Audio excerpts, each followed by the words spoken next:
What is up? Alright, so we don't need these. And let's see. Sorry guys. Every second Saturday, currently on break. Yeah, so these things are cool. I'll leave those up there. Alright, so what we are doing, I might actually even change this image to be a little cooler. Let me find another one for you guys.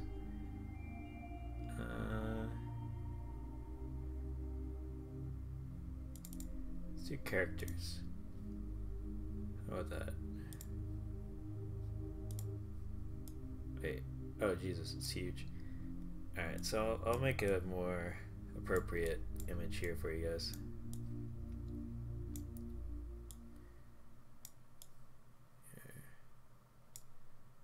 A little bit more. I could just do fit to screen actually, but whatever. There. That's pretty cool. Alright, so all in all, what we're going to be doing today is making characters. And we're going to be trying to make characters that are here, one second. We're going to try to make characters that are a little bit like non-archetypal. So I have my player's handbook here. So a little bit of it flipping and stuff is going to be through the player's handbook. And then I also have some dice here. And Sidekick as well. So we're going to be using all of those resources, Sidekick being through Discord. And what we're going to try and do is pick kind of ideas from each class and try and think of a couple of subtypes. Like, for example, I picked Cleric just recently. And I was like, you know what, this is really cool and all, but like, how do you do a Death Domain Cleric for a good character? And you know, like, some people think, okay, well, you do the Raven Queen or something. But what happens if you like specifically had Nerul, right? And so we'll talk about that in a little bit, where we can spin off a cool story idea off of that. And also, I've been asked by a couple of friends recently, hey, like, I'm playing a the question itself was like, I'm playing a Gloom Hunter or something like Horizon Walker Ranger. And she's like, so how do I like make my character? Like, what's some good ideas that I could do? And the easiest way of going about it is just saying, okay, well, like, why are you a Gloom Hunter? Like, you know, like, what is making your character feel this way? What is your character, like, what makes your character this class, and why did he choose it, sort of thing. Like, don't think just from a mechanical standpoint, like you wanted to play this class and have these abilities. Like, think of the actual character and be like, okay, what would inspire someone to take upon this choice? Or what happens if they never had the choice? Or what event could have happened? Like, there's so many different things that you can do here.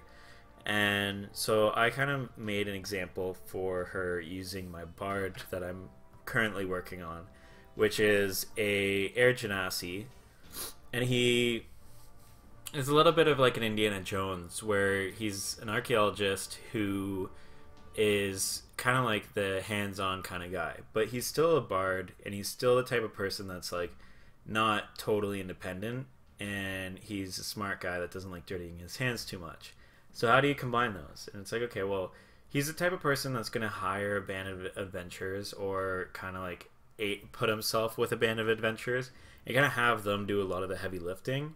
And then he's going to use his knowledge and expertise as he goes around and kind of like aid them, as well as figuring out, you know, like an ancient temple. Oh, okay, well, based off my knowledge, you know, this ancient temple is from the Mind Flayers from thousands of years ago, and it says here that maybe there's an ancient treasure or something like that, right? Like, that's kind of how he is. And so he's not purely Indiana Jones in the sense that he works alone, and he's kind of a little bit rugged in that sense, and all that sort of stuff. But he is enough where he is an anti-hero who is very interested in learning about unknown secrets and about proving possible legends that people think are just story and hearsay and stuff like that. And so that's where I got my Bard of Lore idea, where it's like, instead of having a Bard of Lore that's a lot more studious or a lot more kind of bardic, where he's all about the tales and the stories and that sort of thing, and just like went to college and learned a lot and all that sort of stuff.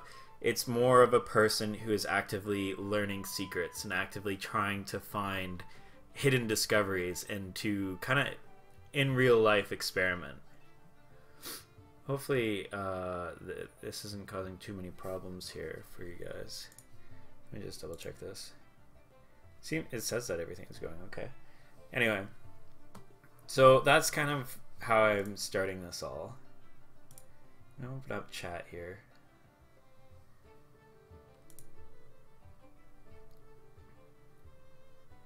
There.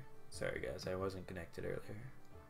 So if you join in at any point in time and you wanna talk or anything, I will have a delay because I don't have that window directly open. I don't have two screens, but I will check it periodically and we'll be able to see some stuff. So yeah, so Varus Fairwind is essentially my Air Genasi, in which I made an episode earlier, kind of on a stream as well, where he is a character who actively goes out and tries to discover the unknown, but he won't necessarily risk his life for it, nor is he morally like a great person. He still has those faults to him.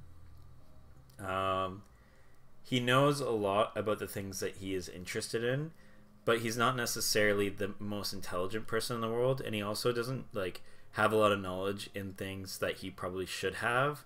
He just doesn't have interest in those things until he's given a reason to care. So, for example, like the arcane and like that sort of stuff, he knows tons about, but you know, specifically about nature, he might not necessarily know a lot about, because it's just something that doesn't really interest him. And so, you know, that's kind of how I've been playing him.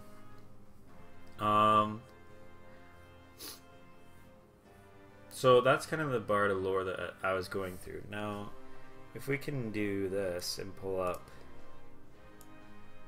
my, and then hit F11, so that's, oh no, I don't like that. How do you do it where, sorry guys, I'm just trying to lower this, get rid of this bar. I swear that's how you did it though. Uh-oh. Whoops. I don't know what I just did. Oh, I refreshed, huh?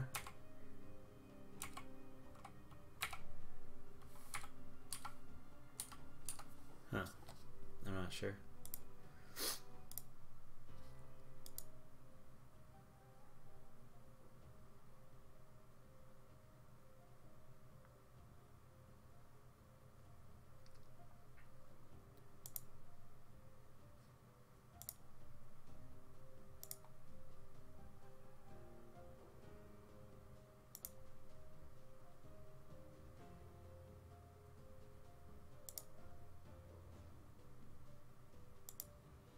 Cool.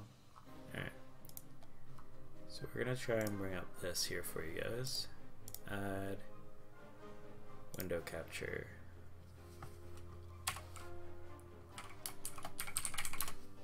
And we're gonna do that, yeah.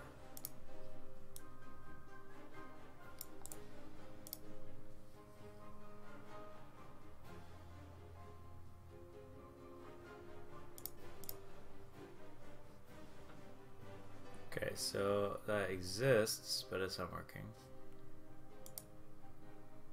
And it is on the top here. I've always found struggling with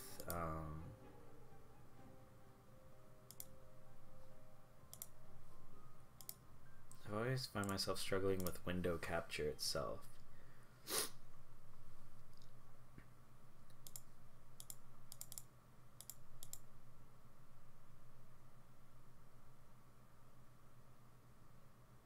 Can I do this? Oh. I don't know why it's always black.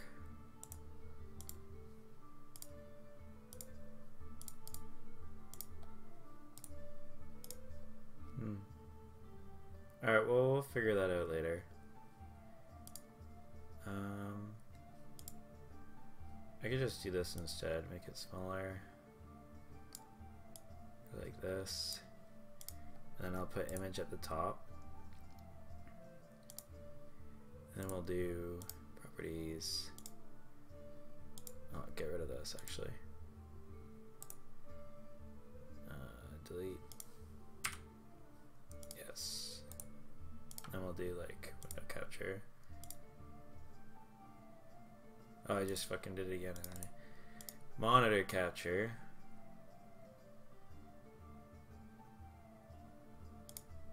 Once I can do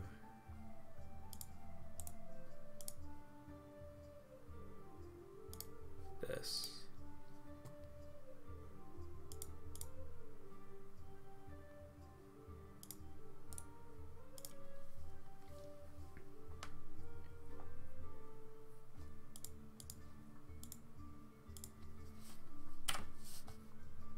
Okay.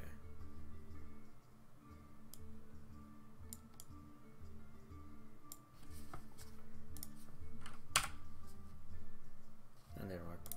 Alright, fuck it. We're doing the easy way, and you'll just see the screen.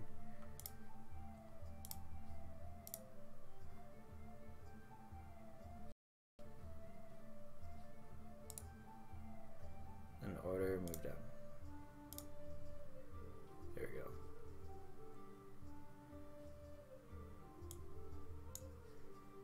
Alright.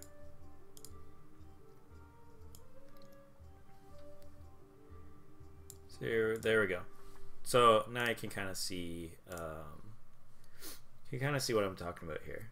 So I have the cleric up. We can probably look at the barbarian stuff, but I was just watching a guide on clerics and like what people think about clerics and ideas about clerics and stuff like that. So I kind of got inspired. So the first one that I was talking about here was the cursed cleric, which is a death domain cleric chosen by a god of death, depending on kind of your DM, unless you are allowed to have that choice.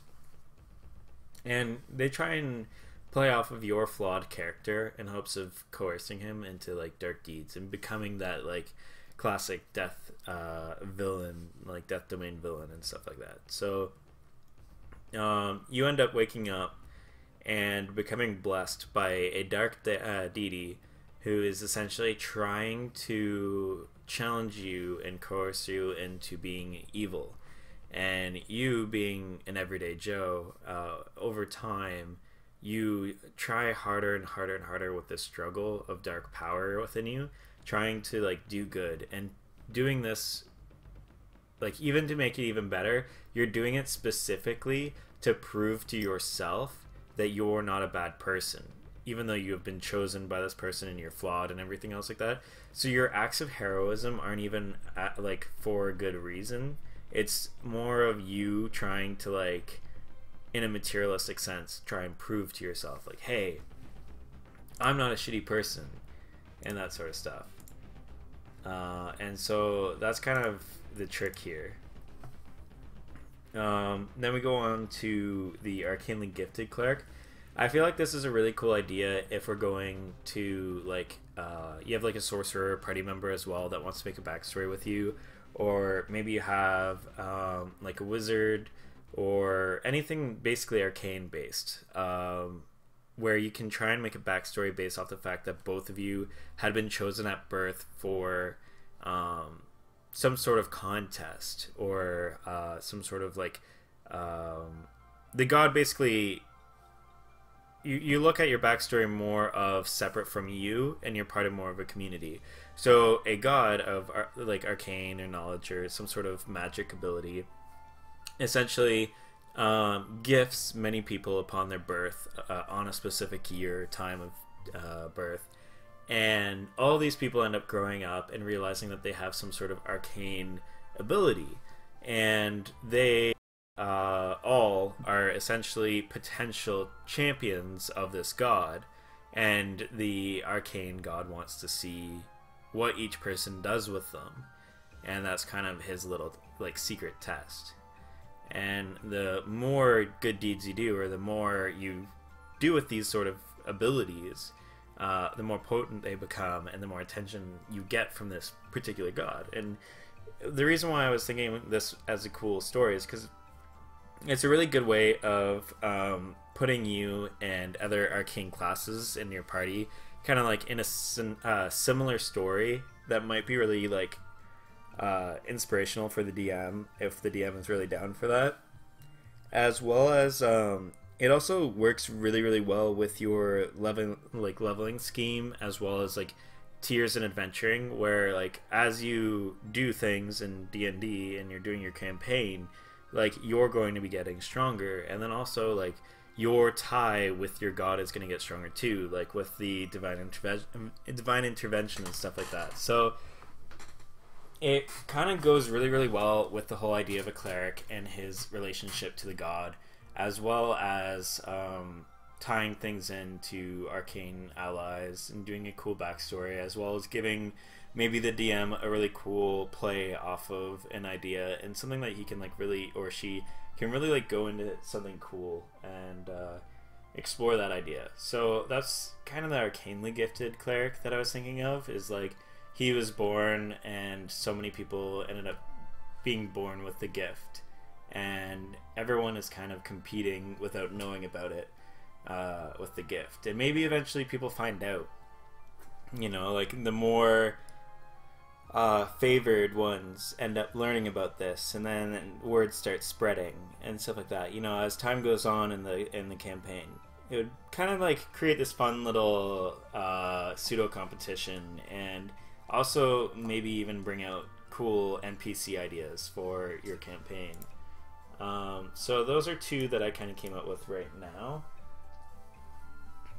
Knowledge domain might be fun to do, like a Sherlock Holmes.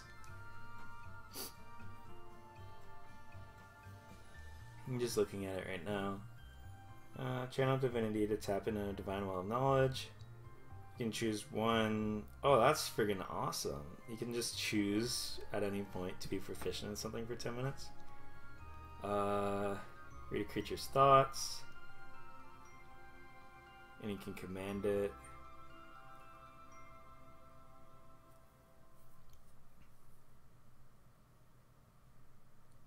Stronger spell casting. Oh, that's really cool. You can like do readings and stuff like that.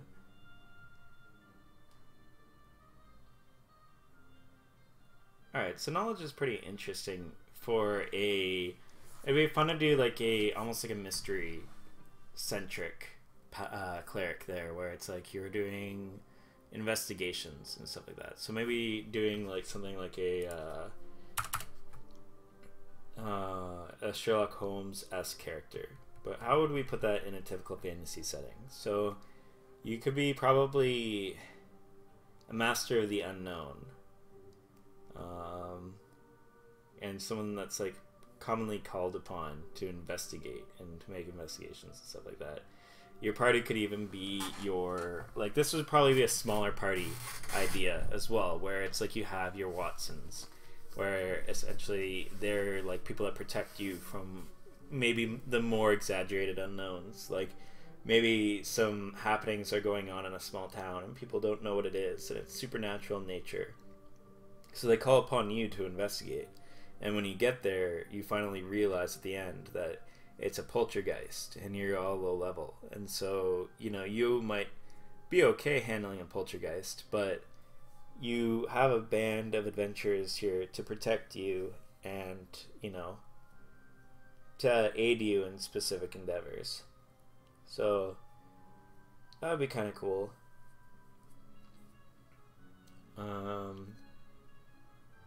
Even an archaeologist, like the idea that I had of the archaeologist cleric, where you're going from place to place and then investigating and learning about certain things.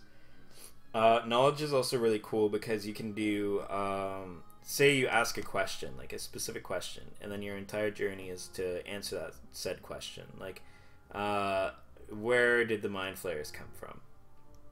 Or, like,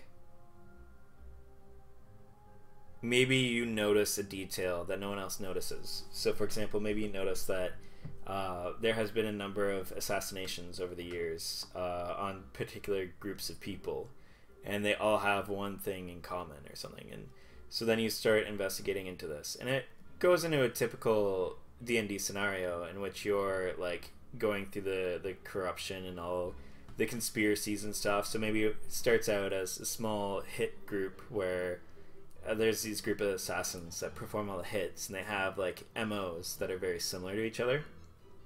And you're like, oh, okay, cool. We took out the assassin group, but then we realized, oh, they were hired by someone. And it gives the DM the ability to do the classic where, you know, you keep going up tiers and being like, oh, okay, cool, cool, cool. But it allows you to investigate a conspiracy. And so, like, the knowledge conspiracy idea is interesting as well. And because I have a bard that already is kind of an archaeologist archetype, I don't really want to pursue that again while we make these characters. So I'm probably going to go off of the investigator. So that's going to be the knowledge cleric. Cleric is either the fantasy Sherlock Holmes, hired out to travel and investigate supernatural and unusual happenings, or character discovers a common theme in a conspiracy and decides to investigate. Characters based on Sherlock Holmes and other classic mysteries.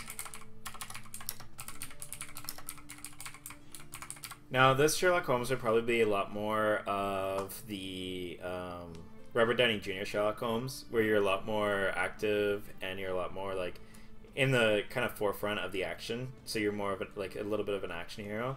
This could also like be James Bond-esque in the sense of like you are a person of influence, that you show up and people know of you now, like, or over time they know of you, and you can be like that charmer and that kind of guy that comes in and basically like gets himself into trouble through the mysteries. And the mysteries don't have to be super whodunits or anything else like that. Like, the DM doesn't have to be too worried about that.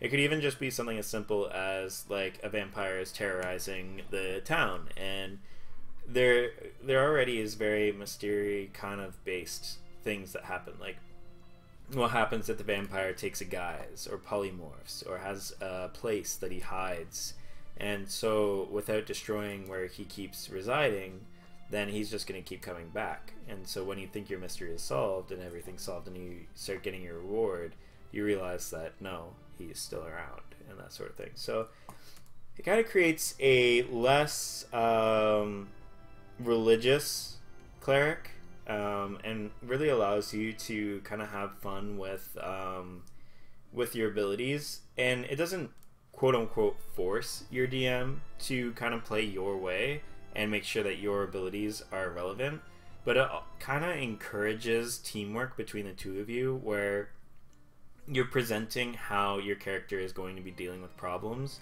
So the DM is going to be like, okay, I know that if he goes to town and he's a high-level investigator cleric, that he's going to go in and he's probably going to use his abilities to do readings on objects and stuff like that. And I'm going to have to be prepared for this. And so he kind of like tailors it slightly for you, unintentionally, and which is kind of nice. And it works really, really well for you guys. Let's continue on. What other things can we do here? So knowledge is pretty cool. Grave is pretty much death, and I would necessarily say like Liam from Critical Role kind of did this in a way where you have. Sorry guys, I'm just like spaced out for a moment. You basically have a person, who doesn't really deem himself a good person, who starts out as a rogue and then he multi-classes as a cleric for the Raven Queen. And he, well, he's essentially a paladin of the Raven Queen, I think, mechanic-wise, but he is treated as such, kind of like a grave cleric. So, I don't know, I would say if you guys are looking for an archetype like that, it's already kind of done.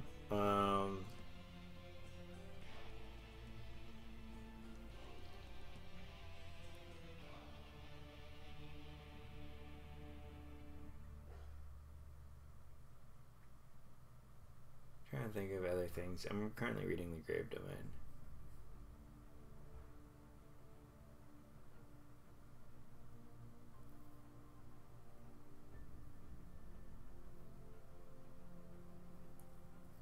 They're essentially the people that take the undead and people who kind of falsify the passage of life and death,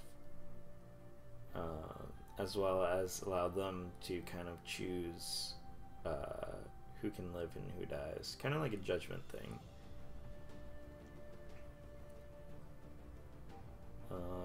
But only in delaying it.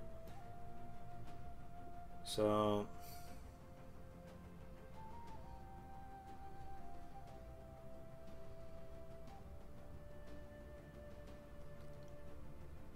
you could even do the gift, like I'll call him the gift. So let's do the gift, which is a Grave Domain Cleric. Oh, we got messages here. Cruising, oh yeah, no actually, I'm like going through, there's like, for D&D and stuff, there's like different characters that you can make. So here, this will be easier. Cleric, 5e.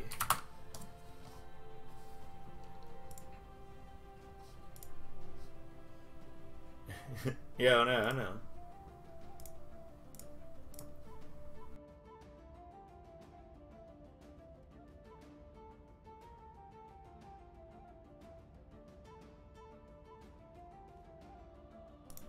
Alright, so when you pick a character, you generally pick like a class. So like say they pick this, right? With each class they have a number of like things they can choose from there on. So for example, a cleric is kind of like a priest, but depending on your religion, that can change how your character plays out or what they're like or any of these sort of things. And so, you know, you can have a, what I was saying before is like it would be cool to do a death domain cleric, which is essentially like you've been chosen by like an evil god and he gives you all these powers and stuff. And so I'm basically making a list of ideas for either myself or for like if anyone wants to use them as like a resource. And so if you look here, this is the death domain one. So this guy gets chosen by a god of death and is basically trying to be like, the god of death is basically trying to convert him to be a classic like evil necromancer kind of dude, but this person is trying to use the power to do good deeds to try and prove to himself that he's an alright guy. And so it's like that inner struggle of morality and stuff like that. So instead of creating like a classic stereotype with what you would have from this, I'm trying to like think of other creative ideas to have that sort of character and kind of inspire myself as well as anyone watching if they're interested, sort of thing. So that's kind of what I'm doing right now. It's not the most exciting thing ever. I'm not playing games or running a session. It's just like a little brainstorming powwow while I'm feeling a little bit sick. So right now I'm going to the Grave Domain. So this is like people like Hades and stuff like that, the keepers of death, but in the sense of like the transition between life and death. So they're like,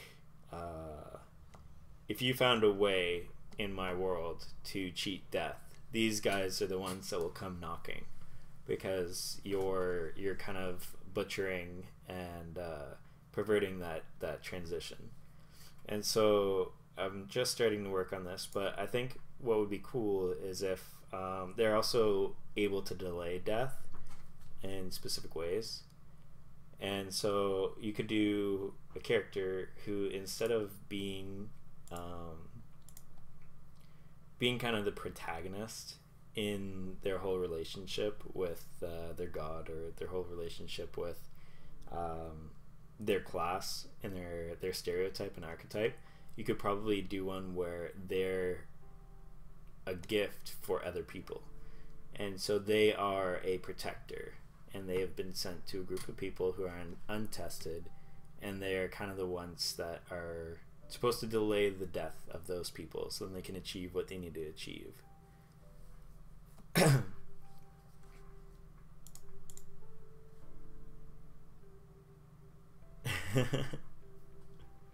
Oh yeah. Yeah, Ozzy Osbourne, man. That's another one. He's just Ozzy Osbourne Jr. So yeah, like instead of having it where the god gives a specific person a power to be a specific thing, this would be almost like your character was the gift and given to a group of people so they can do their thing. So if it was like Lord of the Rings, you would just have the dude come in, like Gandalf, I guess, and he would be like that dude where he's like, hey, I'm here to make sure that you guys get your shit done, and this is a sign that, you know, someone's looking out for you guys. Is guided by ready to help a untested group achieve feats.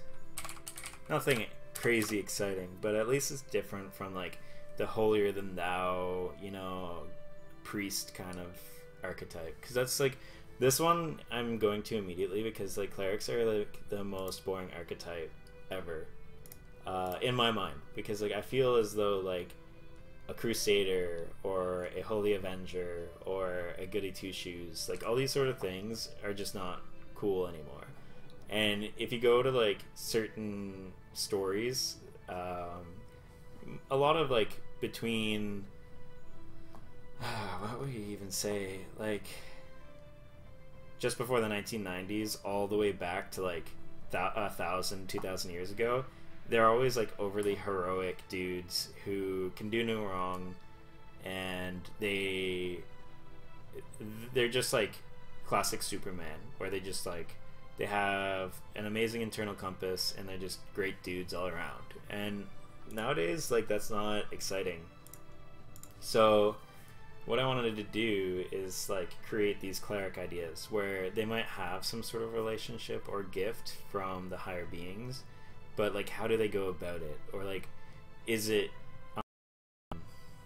do they have consent, you know? Like some of these gods have the ability to just gift everyday people with power, and like what happens if those people weren't devout in the first place or didn't believe in them, or all these sort of things. So I'm trying to find like ways of making them cool in my eyes. At least they might still be cool in other people's eyes, but right now they're not cool in my eyes at all. So I'm trying to fix that by looking at different ones of these. Oh shit.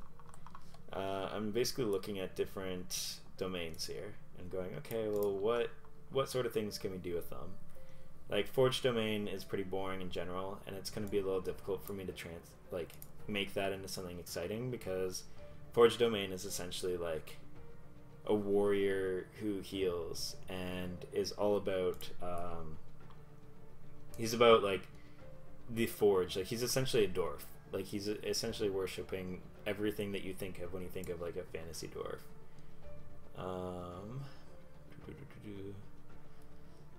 Tempest is badass in general. That's basically Thor, where you're just like huge, like this big warrior in plate mail, like swinging a hammer and shooting lightning and thunder, which is cool in general. Like I don't know if there's much that I really want to play around with. It would be cool to do like a literal old school Thor though from Marvel, where your whole Tempest domain, like your ability as a cleric is all within your holy instruments, and so like maybe you found them and then you became this character. So like your hammer and your like, I don't know, your amulet are the two things that you have that make you into the person that you are.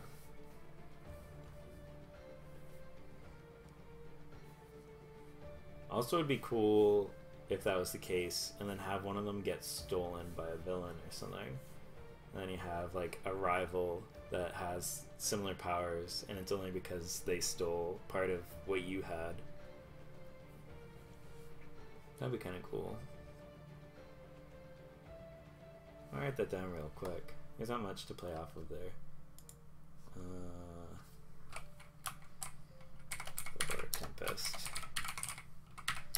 A blessing on a great warrior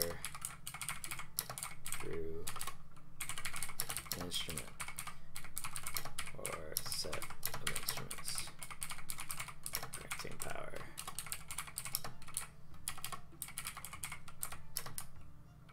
So an instrument gets stolen by a villain. Maybe there's more out there to gain. Alright, and then you can go out in that classic thing where like you're looking for them, but like the other guy's looking for them too, and all that sort of shit. Otherwise, I think I'm pretty comfortable with these. Like, I don't need to have one for every single thing. These are just kind of a couple cool ideas. Life and Light, it'd be cool to have a heretic. Sorry, words are hard sometimes. So these are like the most goody two-shoe domains. Some people, like hardcore players, would debate me on that one, because that's basically fire and like burning shit. But yeah, just Life and Light are generally the ones that are the most heroic. So Life is essentially like healers and preservers of life and health, and then you have the Light domain, which are generally the people that go out there and they burn down all the like evil that's in the world. And so like they're goody two-shoes in that sense. But it would be interesting to have someone that's in the Light domain who kind of like gets some of the message skewed, and they end up going about their holy quest that's not so holy and is kind of like a little bit questionable. But that's like very villainous, so you probably have to go like a villainous kind of route. As far as Light goes, I don't know, man. It's hard to do.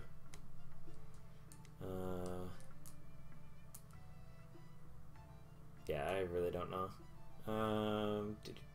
Trickery is one of my favorites. This is like worshippers of Loki who are just agents of not so much evil, but just like deception and secrecy and that sort of stuff. And so I'd probably make a idea off that.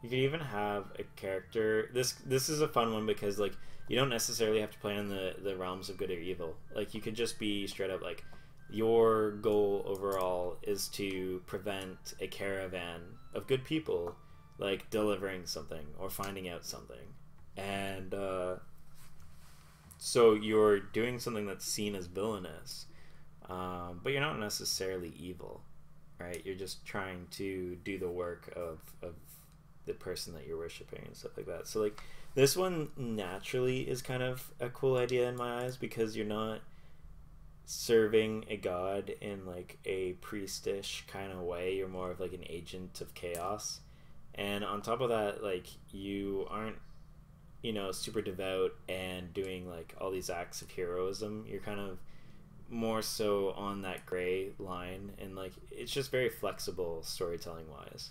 So like this in itself is just interesting. So like let's create one of these for fun. So let's go off of the Cursed Cleric. So we have the storytelling element right now.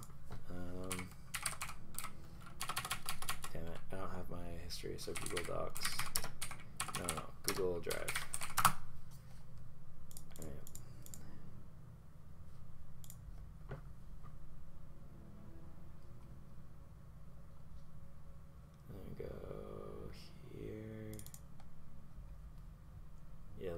getting creepy, man. It's perfect timing for this. New. Oh no, make a copy is what I want. So then we do, I don't know. What's a good name?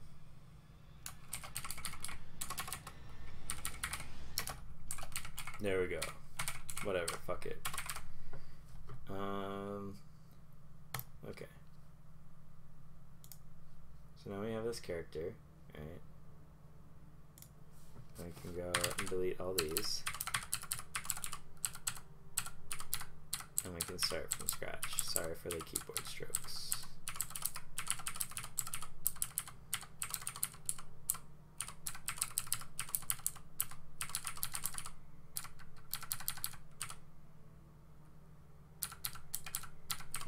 Be careful what I delete because there's a lot of math formulas like Excel on this. So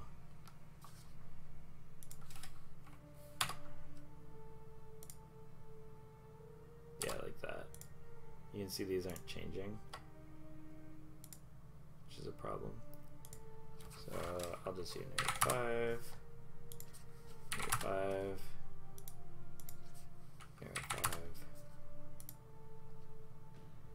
I could just like sit down and like fix this, but I'm not comfortable enough with like Excel-like things to be able to do that. Cool.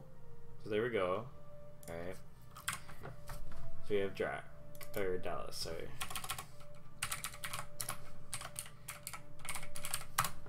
All right. So let's make him a tiefling. So tiefling is kind of a half-breed of human and devil. So already we're playing off of that, oh my god. We're playing off of that, you know, you're already assumed to be a creature of darkness. And that's why someone chose you, is because like you're naturally assumed to be evil.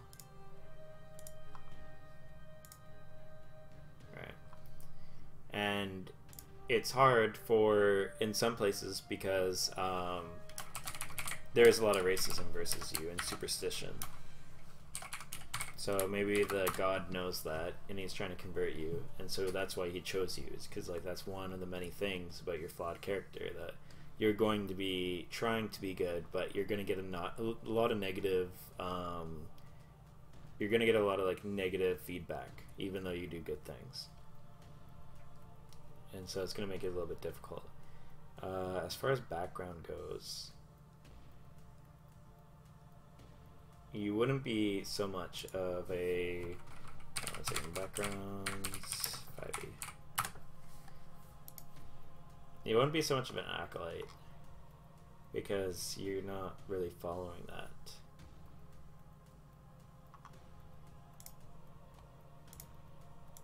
Okay. Here we go. Sage, not so much. You could be a hermit.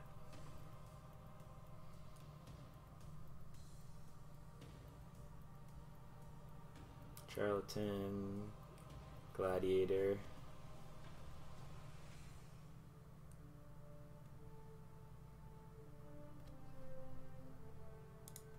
Let's look at this. Go to Death Domain and see if you're a bit of a war cleric.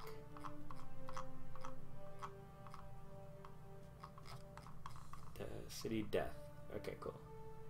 So martial weapons. So you're a little bit more skilled with weapons, but it seems as though you're not in like heavy armor or any of that shit. And then Touch of Death. When you touch someone, you can use your ability to deal extra damage to the target.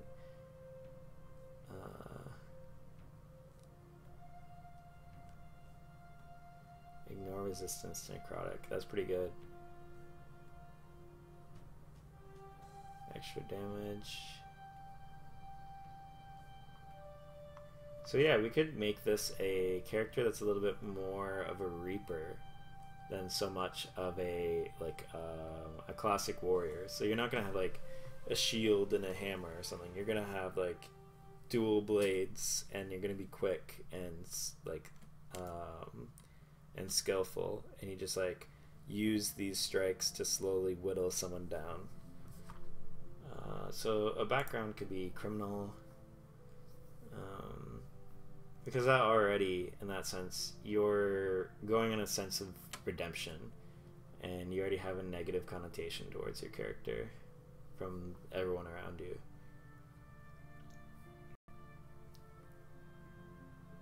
So yeah, I think I'm gonna go criminal.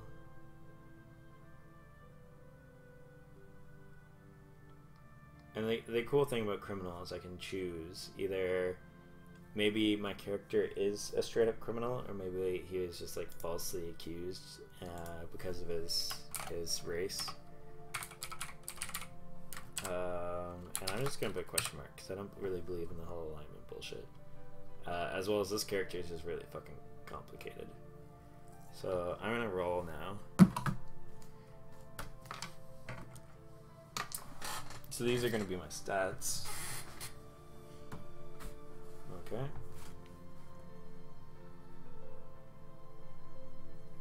So this stuff is going to be a little less interactive. So I apologize ahead of time.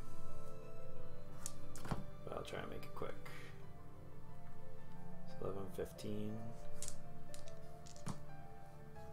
Okay, so that automatically means, yeah, so that's 9, 10, 10, 4, 3, 4, 3, 2, so 9, oof. This character isn't the best, I'll tell you that. 5, 3, 6, 4, okay, maybe I lied. That's 15 again. So 1, 2, 3, 4, 5, I need one more. So 12. Nothing crazy, but we'll go with it. Tiefling.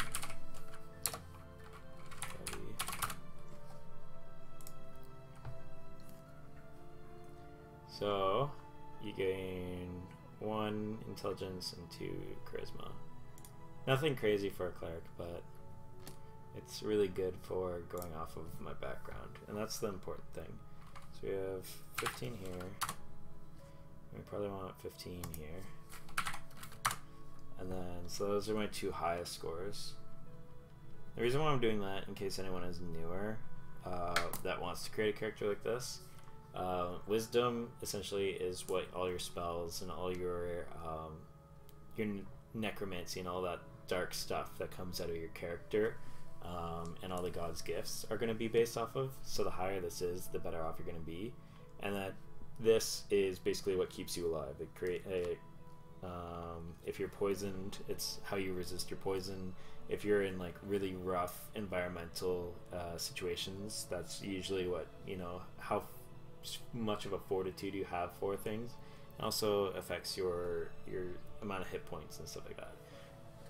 And so that's like a huge thing here. So your weak parts are probably going to be, I think I was playing off of his kind of like these 3 and then just trying to keep you alive. And then I think intelligence gets raised anyway. Yeah, so, and charisma gets raised anyway. So I'll put my lowest here. So it starts as a 9, that's what I rolled, but it's +1. And then the next one is a 10. So I'll put the 10 here, and then it's +2, so 12. And then the other ones, I have a 12 here, and 11 here. Nothing crazy. I might even switch these. Yeah, I'll switch these actually. It's not the worst thing in the world. Cool.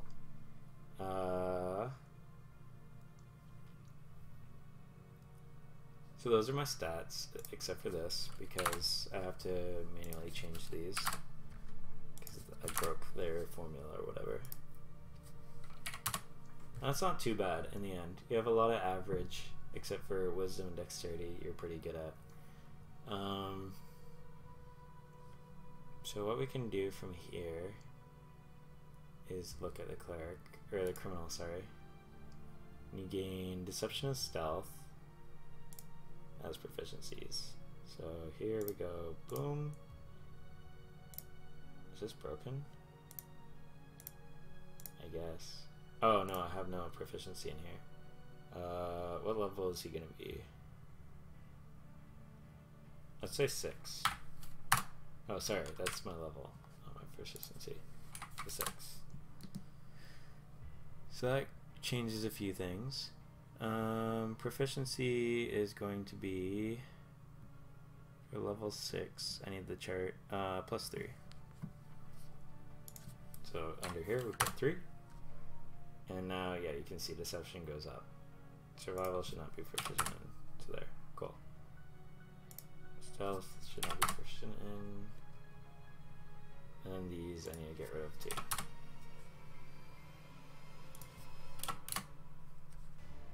This is just from my character that we pulled this from.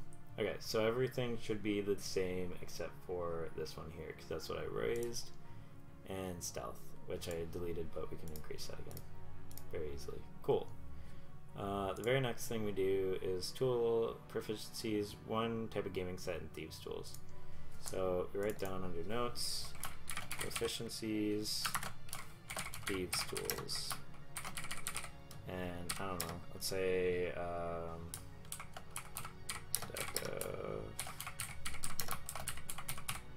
just like a game idea that I just made up on the spot. We can change that at any time though, or like you can switch that based off of like what your campaign has, because everyone's gonna have different types of games and gambling and shit, and that's what your criminal's good at.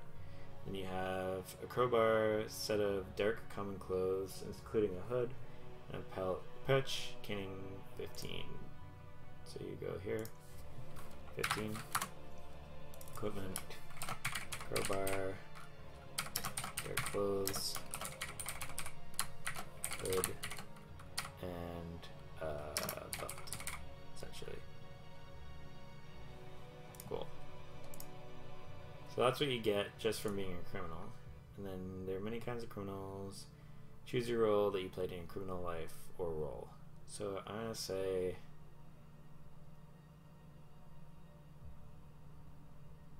say that you are a hired killer. Like, we're gonna play off of this. We're gonna really sell this. So, criminal, you're gonna be a hitman, essentially. Now, that kind of throws things off a little bit for the story that I originally said, because you had a character who wants to prove that he's good, but, you know, the god kind of sees him as an instrument of some evil. And what I'm going to do with this is have him believe that he was originally a hired killer for people that are bad, and then he gets a really good knack for it, and he stays that way, right? So he's essentially a guy who, you know, someone can go up and be like, hey, there's this corrupt individual, I need him removed because he's just ruining things because he's very corrupt. Then the guy goes, okay, I'll take that case. But if it was something like, oh, well, this, I don't know, this wife of this guy is needs to be removed so then I can send a message, then my character would be like, no, like, I'm not really the type of person to do that. Like, that's an innocent person. Like, there's no point in killing them. So they're going to be a hired killer, and in their minds having that gray morality already of like, I remove people from the board that should be removed anyway, and I just make profit off of it. So he thinks he's doing good in the world. And then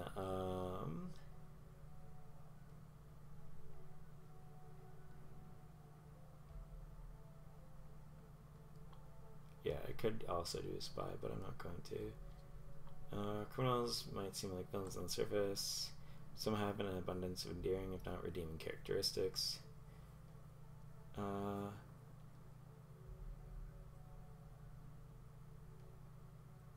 Yeah, we'll do this one, because this is a good place for inspiration for anyone that's kind of creating a character and they can't think of like ideas.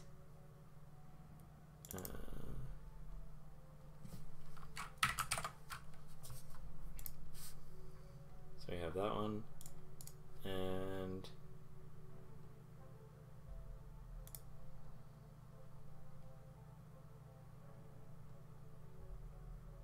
This is definitely a good one. Classic Han Solo. I don't pay attention to the risks in a situation, never tell me the odds. Gotta love that in a character. So add that. And the last one, I saw a good one too here, which was, yeah, right here. Best thing is to tell them that you can't do it. This will be fun because that's something that the DM, the guy that runs everything, can like read and be like, ooh, well maybe, you know, this god of evil is going to say, hey, well I bet you can't do this. And it really gives the player the ability to like think that request and kind of purposely twist the words so then you can like kind of stick it back to the guy and be like, oh, I did do what you said, but I did it in a way that still doesn't make you happy, sort of thing. And it creates like a fun, almost denial-esque kind of thing that's going on here. Let's continue going through here. Ideals.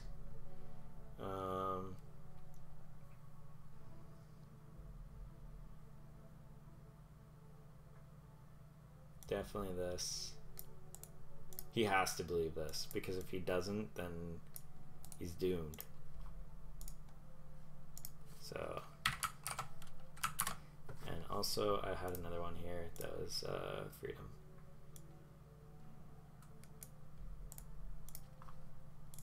Which is actually like, according to the whole alignment system and what you just read here, it says, oh, well then you're chaotic good. But this guy is not good by any means. Like,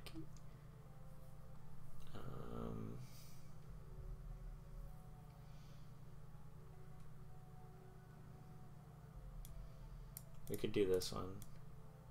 And that way, once he pays that off, then you start having the whole, like, God interaction that I keep going off of. And it will, like, remind him of the benefactor that he had to keep working for.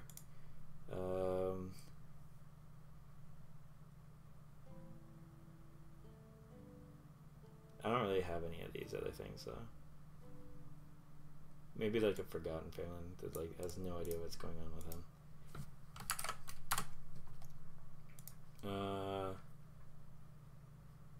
I'm faced with a choice between money and friends. No, if there's a plan, I'll forget it. If I don't forget it, I'll ignore it.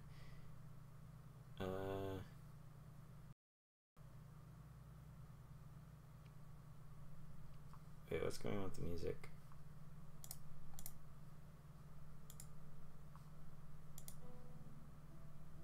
Okay.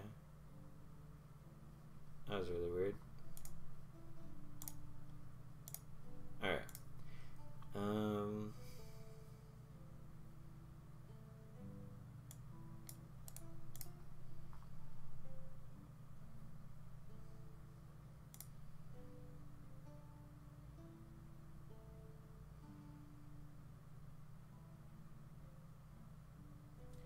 None of these are really him.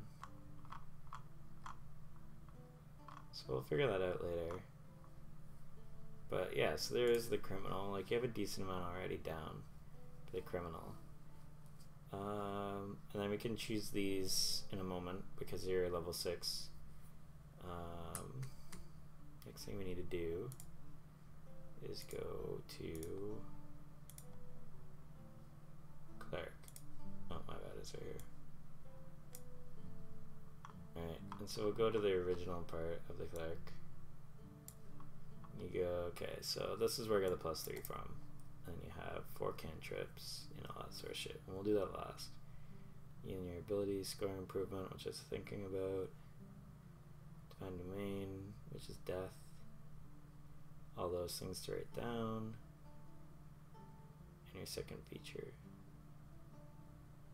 Alright. So let's do hit dice then. So we have higher levels, plus your constitution. So you do your first level first, which is 8 plus constitution, which is what, 1? So 9. My guy would have started out with 9, but he's level 6. Then he gets plus 5 times 5, 25, and then plus 1 for each of those, which is 5, so 30. So he has 39, which is a bit on the low side.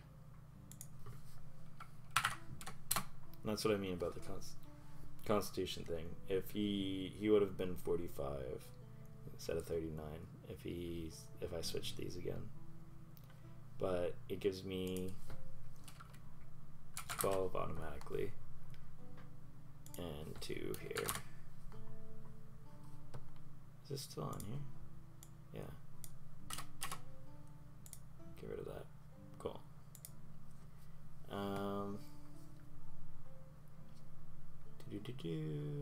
What else? What else? So we have that down. We have that down. Let me go back here. Alright, so we have these.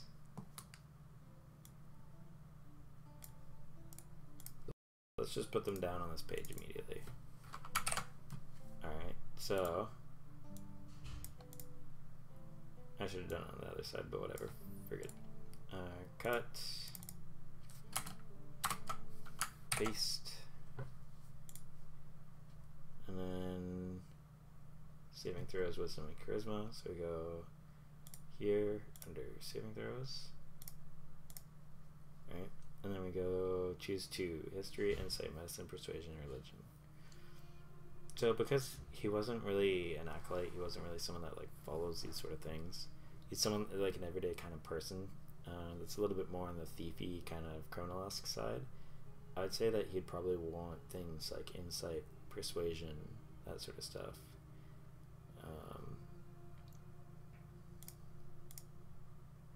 This one's broken, so I have to increase it to 4. And then insight. There. So there we go. We got those done.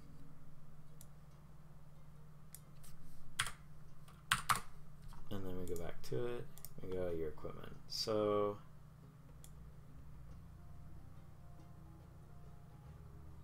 I might do this. Yeah, I think I'm going to do that because I don't think he's going to have a Mace or Warhammer. He's going to do leather armor. Light crossbow would be kind of cool. But he doesn't really need a shield. So let's see. Oh, nice. Already a 4. So I should write these down. 4, 3. I'm doing 5. So 4, 3, 3, 2, 4. Not too bad. So that's 6, 10, 16 times 10. So 160 gold. Plus the, what, 25 or 15 that I started out with? 15. So it's 175. Boom. And now I can go through the equipment. And I'll do that with you guys on here rather than through the book.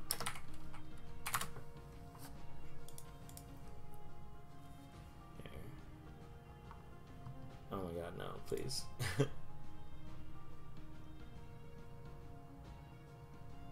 Here we go. This should be good. Yeah, awesome. Alright, so first off, armor. Light armor. We want something that doesn't give us disadvantage on stealth because we're already good at it. So this is fine. And these are all fine. But I don't need any of that shit. What is this?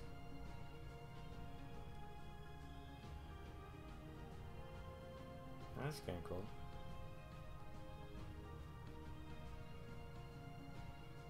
Road paddled, hardened leather, so it doesn't hamper movement any more than a common road would. Okay, that's not really anything crazy. It looks cool. Costs a lot.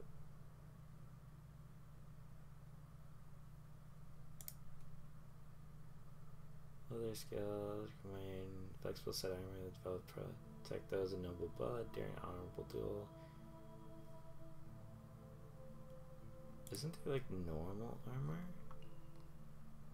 Oh yeah, this is just like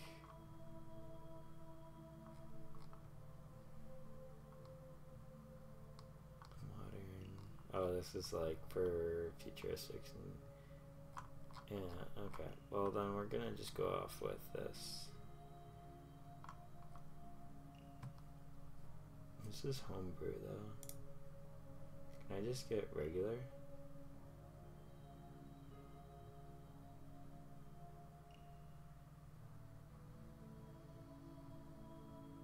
Yeah, so we want this. We want this. And then we want armor. Cool, this is way easier. So we want studded leather, 45 gold. Boom. So 175 minus 45.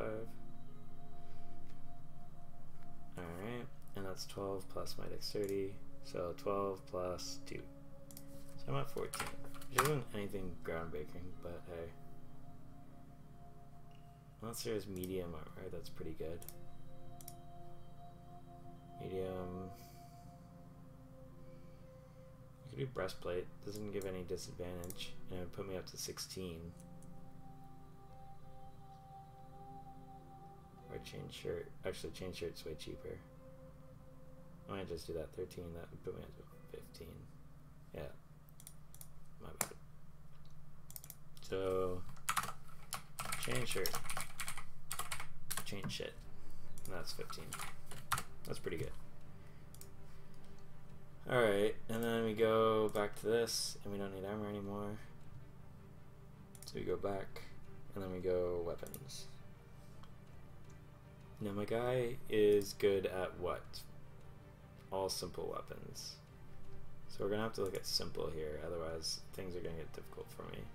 So we have simple melee and simple range. These are the two ones that I can choose from. So I'm probably gonna choose like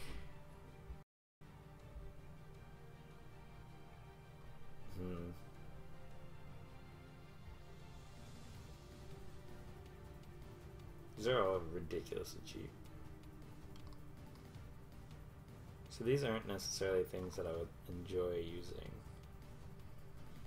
Like maybe a hand axe. But that's pretty much it.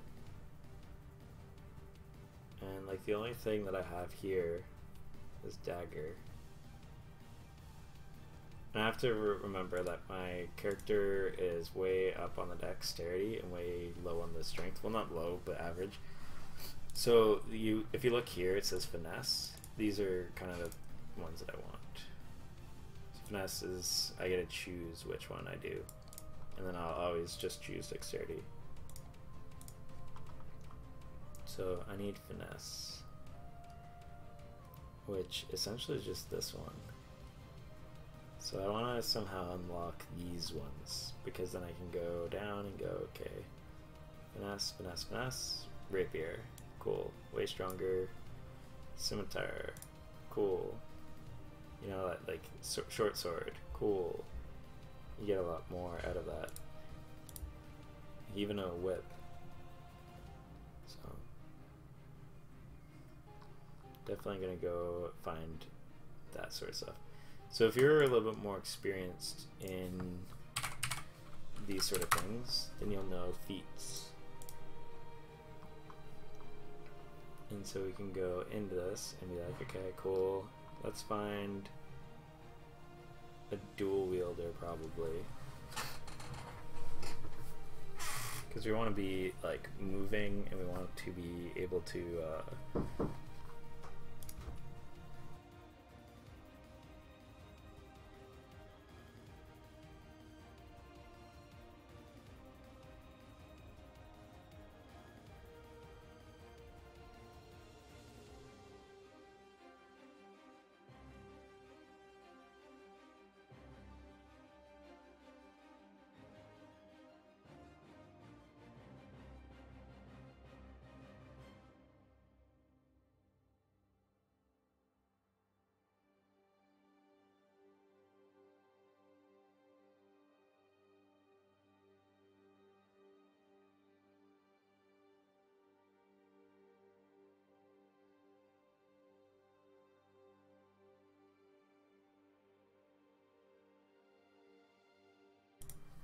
Alright, so we're gonna look for either something to make having the simple ones a little bit better, or something that allows you to use the more advanced stuff.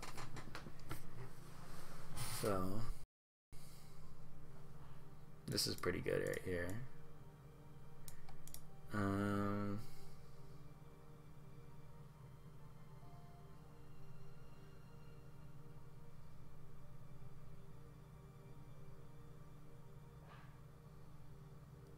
That's good defensively.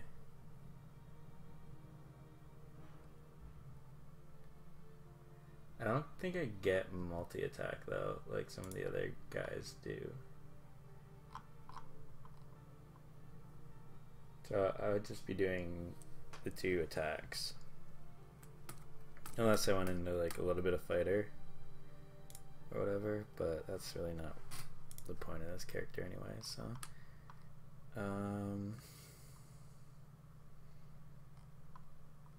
I think just dual wielding daggers will be fine.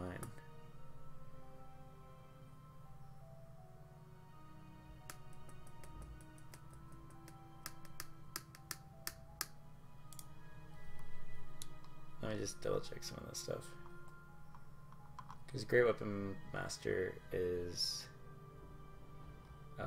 when you have like a giant weapon.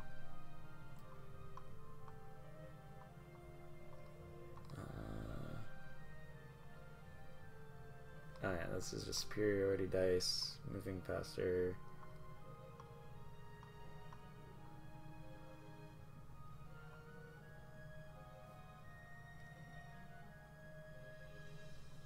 That's kind of cool. I never really noticed that. Where you can like reroll your damage.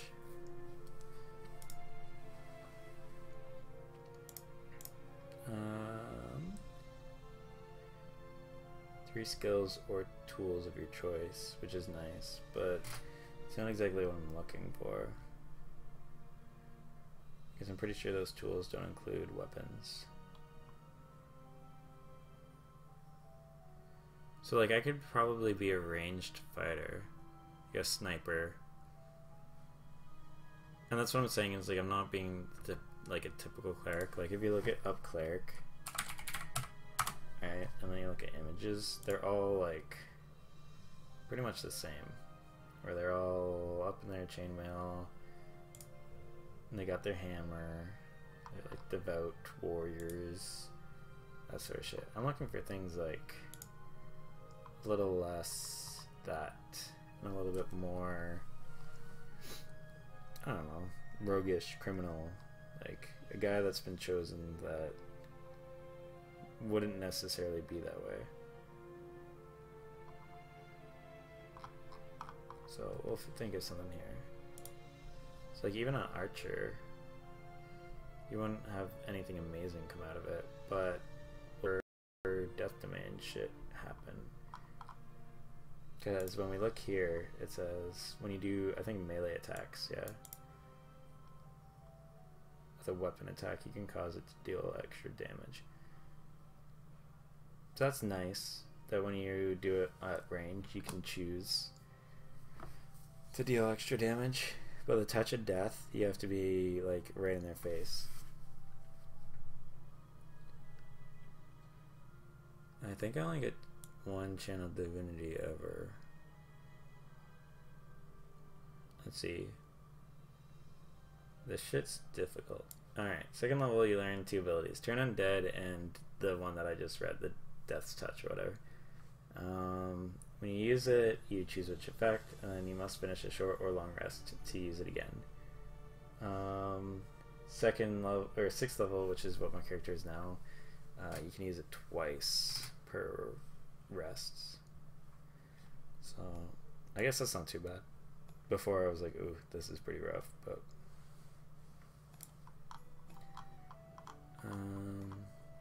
ambition, death, there we go, cool.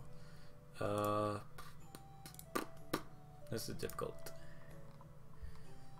Warcaster, weapon feats, there we go. You master the sword, long sword, scimitar, rapier, and great sword. You gain +1 attack rolls you make with the weapon. Once per turn you can use your reaction to assume a parrying stance. Increases your AC until the start of your next turn, until your You have advantage on the next roll. Okay, that doesn't really help me because I want proficiency.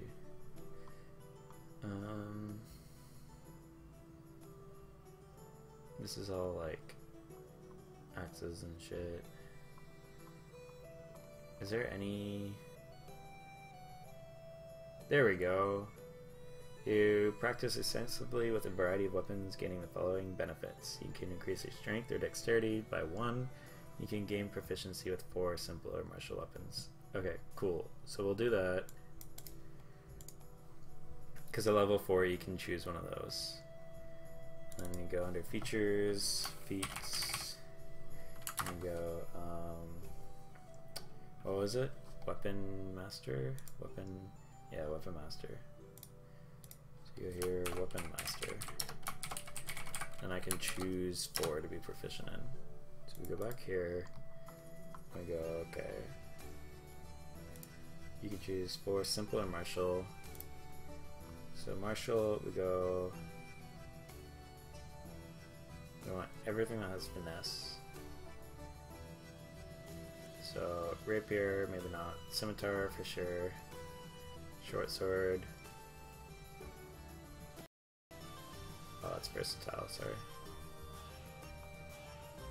And maybe crossbow.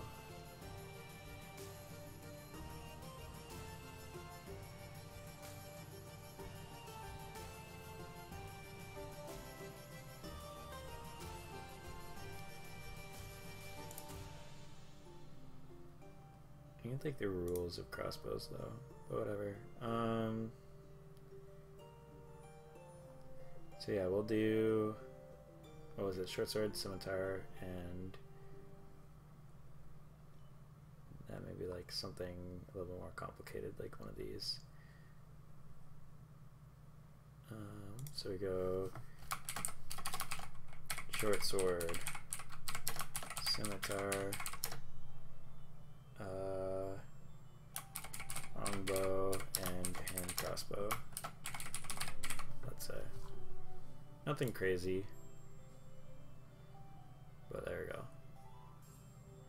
Now I can have multiple weapons here. So we can have short sword, 10 gold, and it's 26.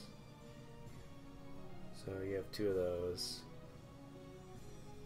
short swords. So let's go 2 short swords. And I also increased this by 1 because that was the other part of it, which is great. So that increases my dexterity. Oh no, it doesn't, because it's a maximum of, yeah, it was a maximum of 1 or 2, so that's shitty. Let me double check that. Yeah, max 2. Lame, but whatever, fair enough. And then, yeah, so choose short swords. And probably could do another weapon here. Because that was 20 gold worth. So I'm at 65 spent. And I can do a...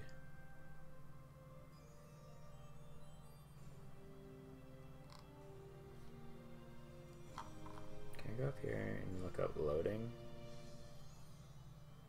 Yeah. Loading.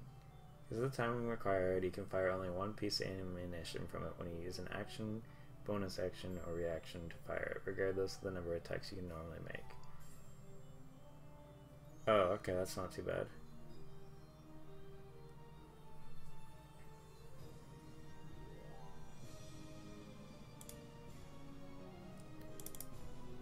So I'll spend a decent amount on a hand crossbow. With how many bolts? Because bolts are a thing as well.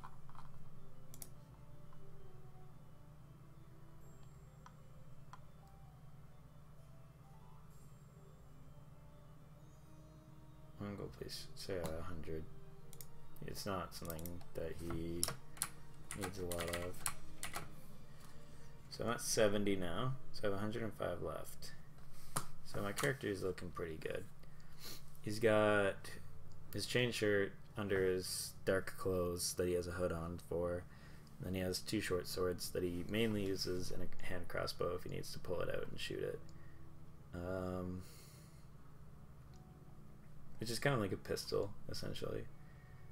I'm at 105 right now. Is there anything else that I would absolutely need? Not really. I mean, like, maybe I would do a net. How heavy are nets? 3 pounds? Yeah, I'll do like 1 or 2 nets.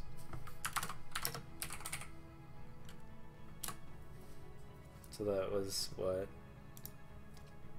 1 gold piece each? Yeah, nothing crazy. But those might be handy in a situation where I don't want to cast a spell and I want someone to stop running.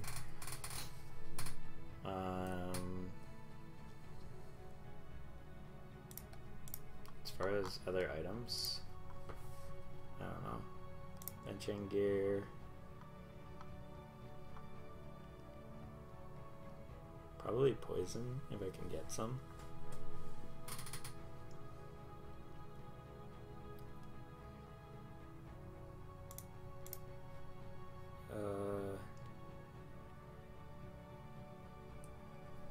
Candles, crowbar, hammer.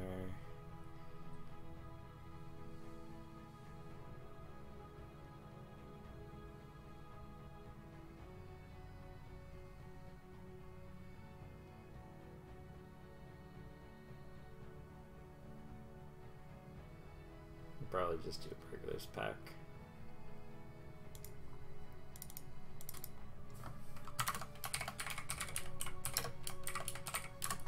Cool, and that was 16, so that's what, 87. And yeah, there's not like a lot of shit that I absolutely need.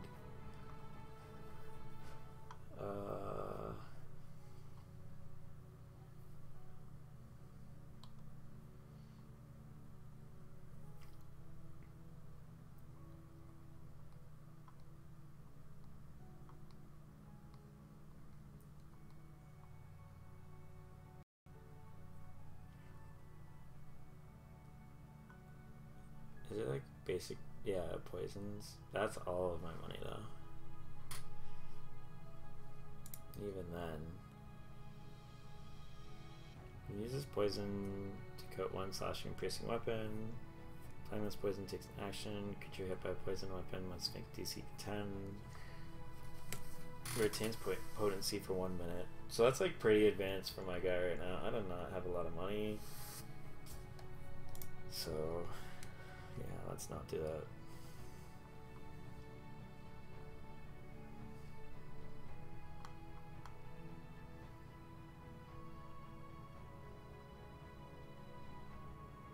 I'll put down a shovel too, just in case.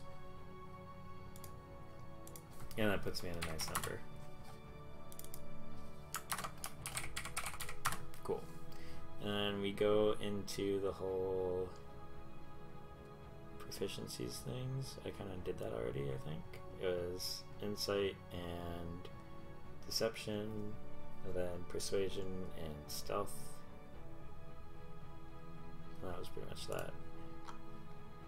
Let me just double check up here. Yeah. Alright. And I did the gold instead of the stuff. Maybe I'd do a shield if I need to.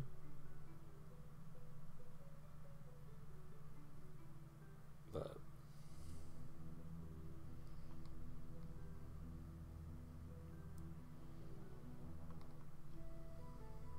open that in a new tab.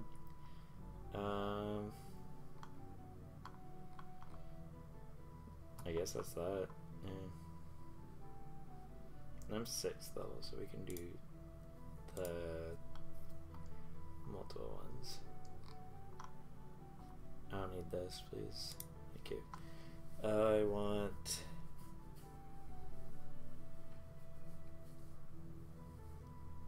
Thaumaturgy. What is Word of Radiance? Creature As you can see, within range. Oh, holy shit. Oh, it's only 5 feet though. Costs 1 action too. Nah, I'm not a fan. Please stop. Okay. Creature you see must take a wisdom saving throw or take necrotic damage.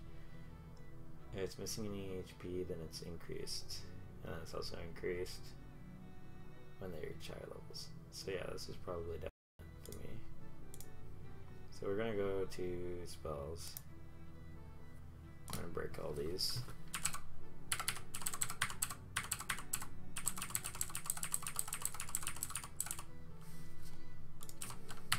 And then we're gonna put down, what was it? 4-3-3. So we go like this. We go 4-3-3. We can get rid of this.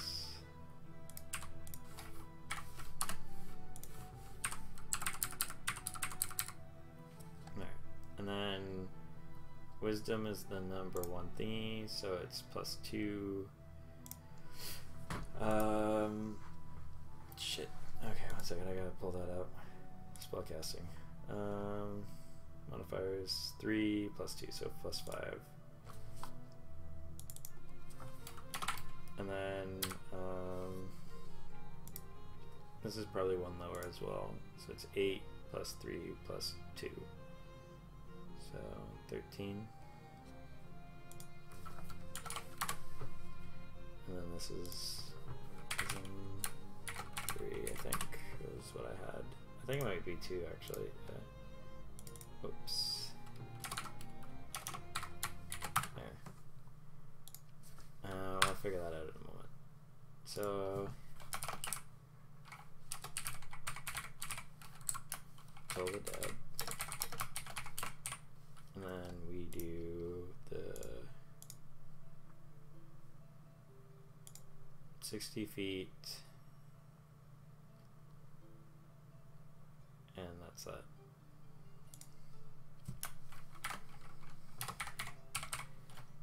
And then you go that, and we'll just copy paste that.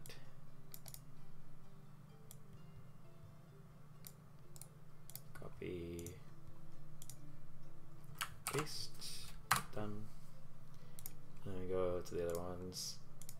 So we want dark shit. Like, he is using the power of essentially like evil for good.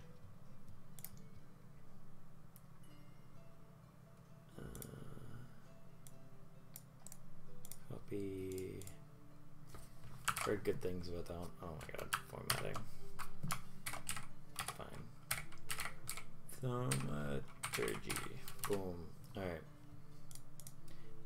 Okay, then we're gonna just do this.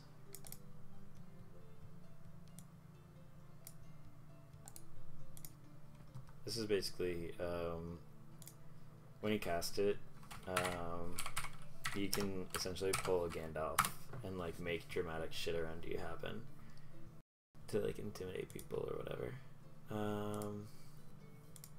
What other things are there out there?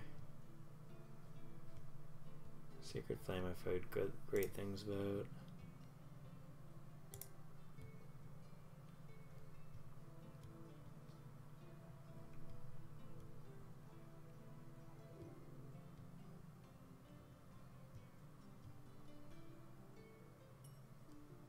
It's not the greatest thing in the world, but whatever. Just 60 feet. So this essentially throws flame at people. And there we go.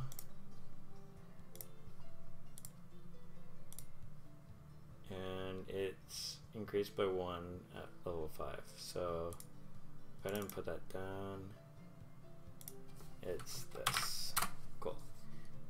And then the last one, because there's 4 for my guy, I can do like Spare the Dying or some shit.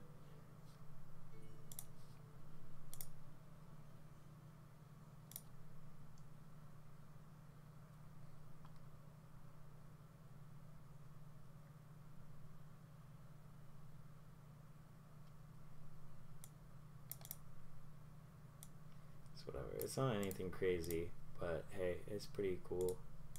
Basically, if someone's dying, I can prevent it from happening when I touch them.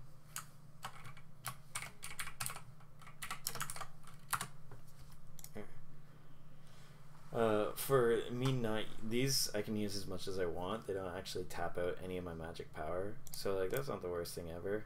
To be able to like prevent someone from bleeding out by touching them when they're unconscious. It doesn't necessarily heal them, but I mean these are things that use no magic at all, so I'm okay with that. Then my spells, no. Preparing casting spells is right here. So we go prepare a list. When you do so, choose a number of cleric spells equal to your wisdom. So that's 2 plus level, which is 6. So that's 8.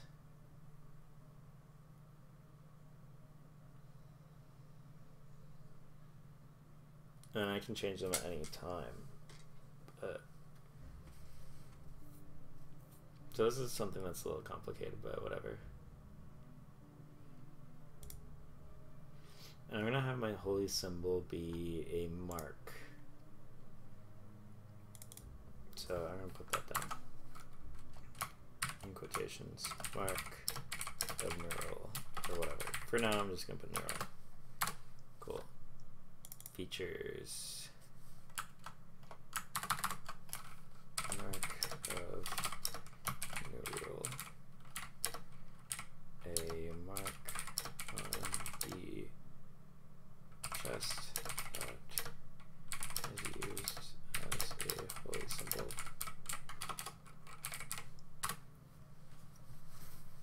There we go.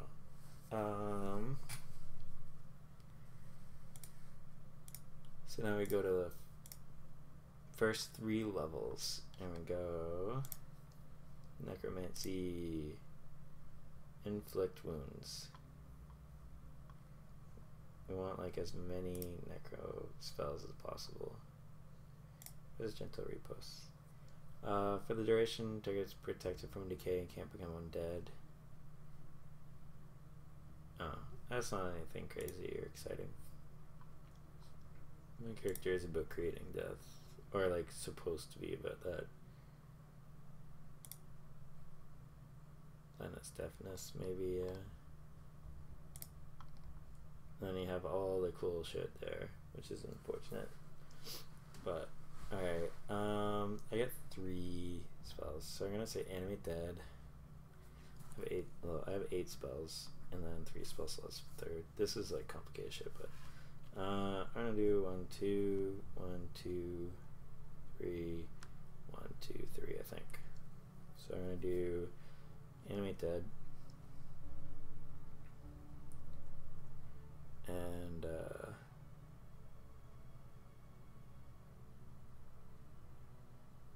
bestow curse. And then we're gonna do, I also get spells from my character like worshipping, I believe. Oh, what the fuck?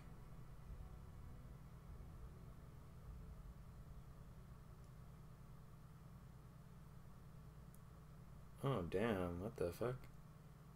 I just got really bad news.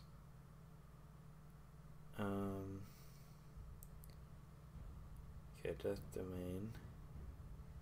I also get false life. Ray of sickness. Blindness, deafness. Which is one thing I was thinking about getting. Ray of enfeeblement. Oh, nice. And I automatically get animate dead. And vampiric touch. So I get another spell. So I'm gonna probably do Revivify then.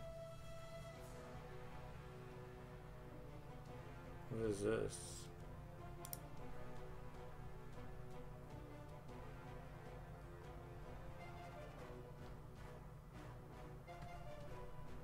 That's kind of cool.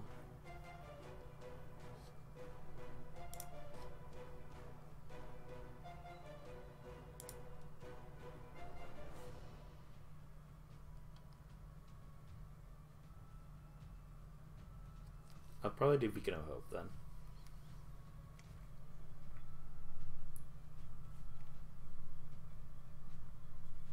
And I can change the...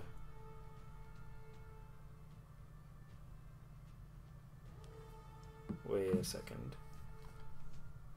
Wait a fucking second. I might have fucked up.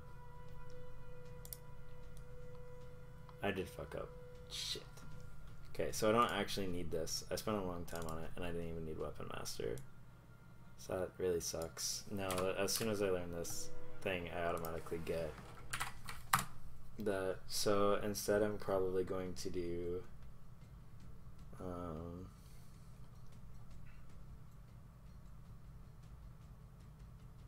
shit. Probably going to do different feat later, but we can figure that out later. Tiefling as well. We can look at, because they're gonna have a bunch of shit. So none of this stuff matters except for dark vision. So my character essentially can see in the dark slightly.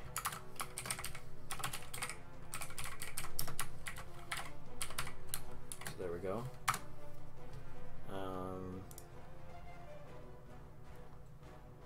Then we have resistance to fire damage. I'm gonna put that in bold.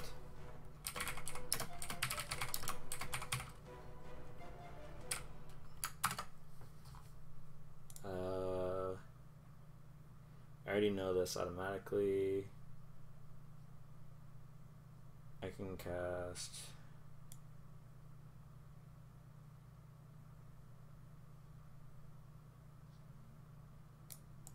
can do this.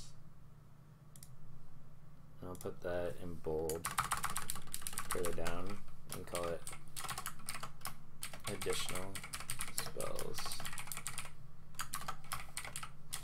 Thaumaturgy, whatever. I misspelled it almost definitely.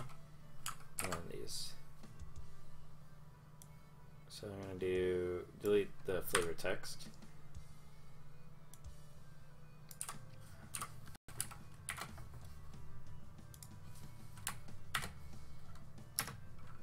One per day.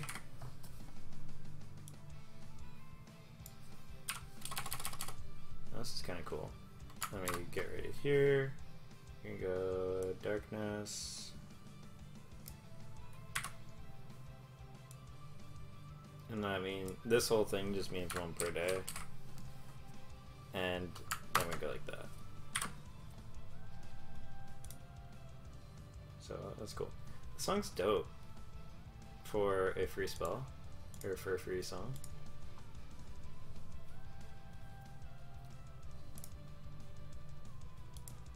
There you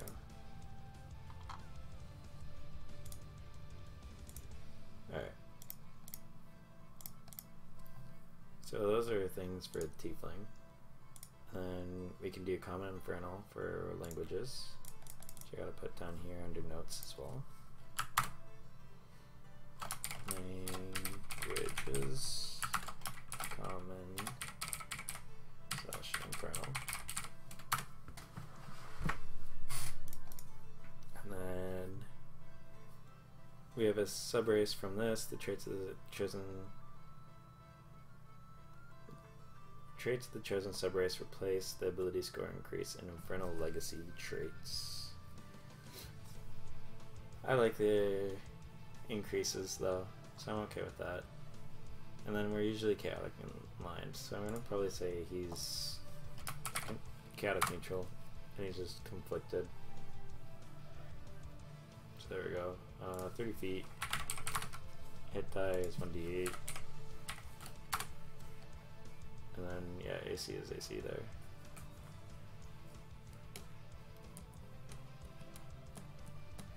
So I also get one of these additional. I don't know how to create one of these. Can I do this? Hey, that's cool. Yeah. Cool. So I can learn one more spell. Spells are generally the hardest part about this whole thing. Like, it's the thing that slows everything down the most. But I'll do like guidance, I think, because I don't really need. Unless I need this, you can use your action and get to you.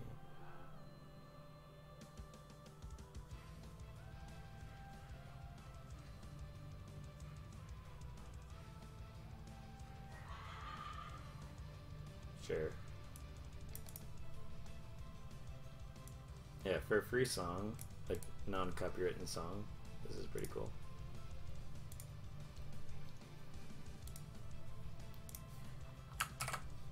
No, god damn it.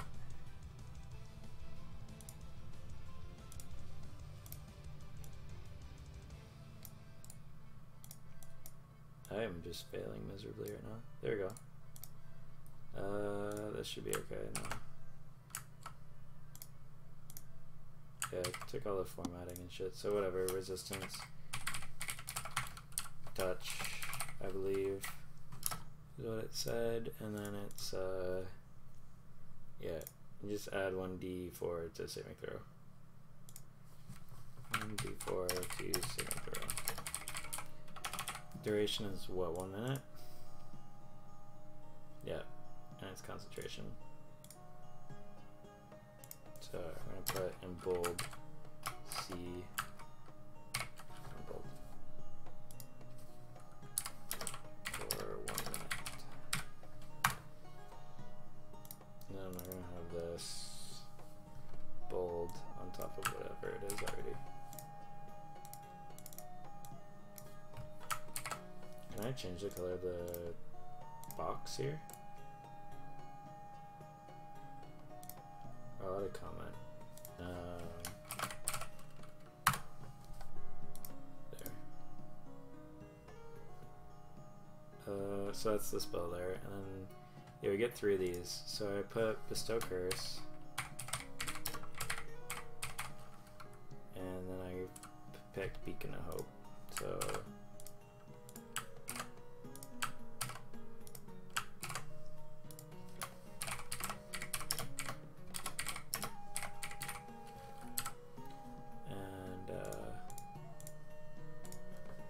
I'll just grab those from here, get rid of this thing because it keeps going up. And we'll add the descriptions and shit later. We'll just figure out stuff right now. So, spiritual weapon for sure.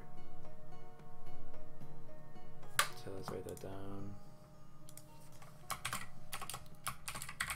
Spiritual weapon. And then, yeah, we're gonna have 3 of these each.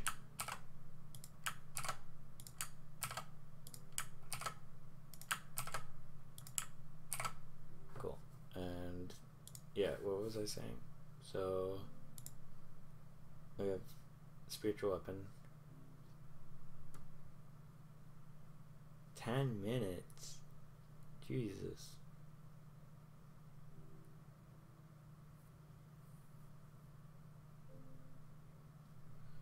I want stuff that isn't concentration for a bit.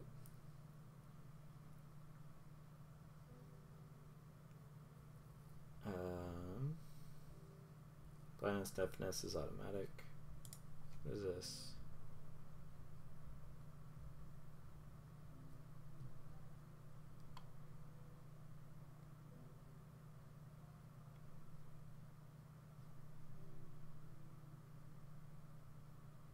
Huh. I think that's kind of like vague though.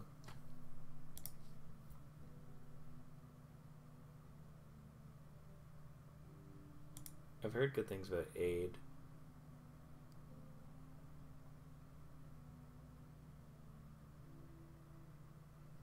That's not concentration. That's pretty good.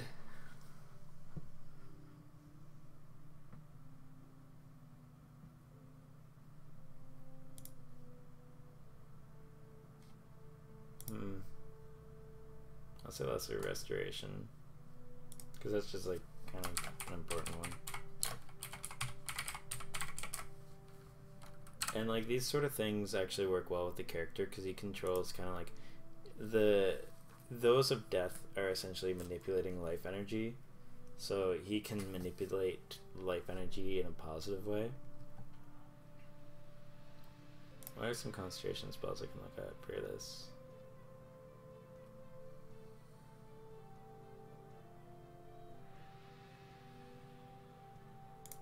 Maybe silence.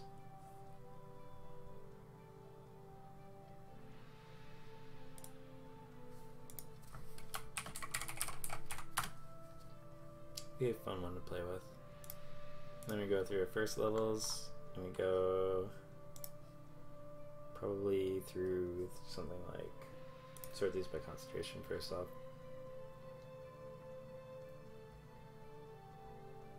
We'll do like healing word.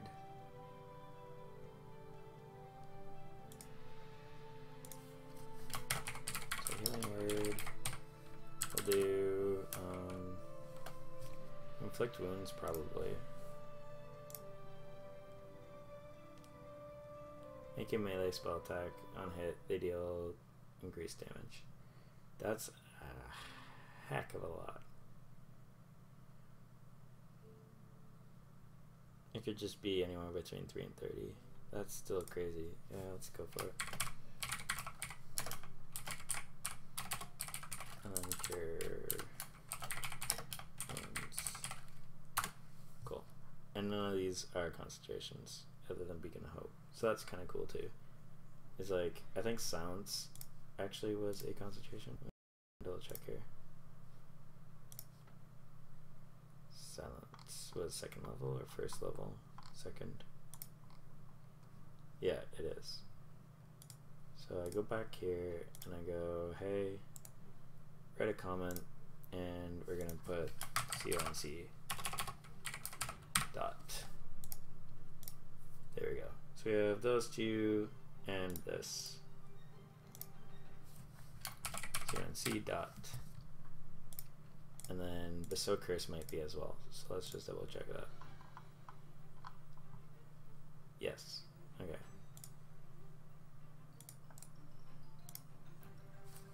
CONC. Comment. Alright, and then we go here and we add all the ones I automatically get.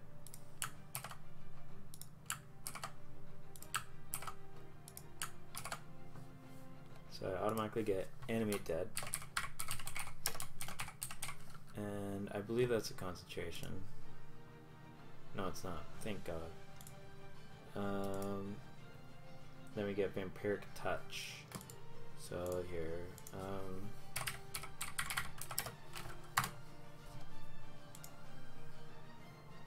so what this does is you put your hand through like magical shadow and siphon force from others to heal your wounds. So you make an attack against a creature, and if you hit, you deal damage, and you regain hit points equal to a bit of that damage. Cool. And it's just an attack.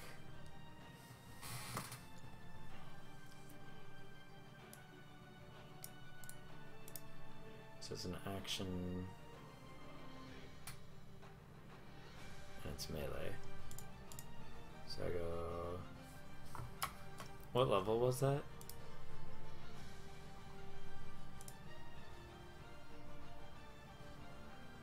Third level. So it still counts as a third level. But we go melee, and there. So these automatically I know.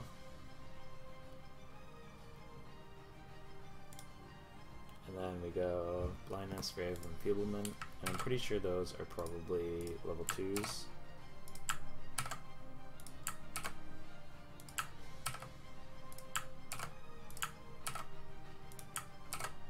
There we go. And I'm pretty sure one of them is actually right here anyway. Blindness, deafness is right there, and it is not a constitution, which is great. Or sorry, concentration. So blindness, deafness, and you go whatever. It's not concentration, I don't care. Grave of enfeeblement, I almost guarantee you is not a concentration. Second level, yep. So make a ranged spell attack on a hit. Target deals only half damage with weapon attacks that use strength. And at the end of each of its turns, it can try and use a Constitution saving throw. So you're essentially making this person weaker and do less damage, which is kind of cool.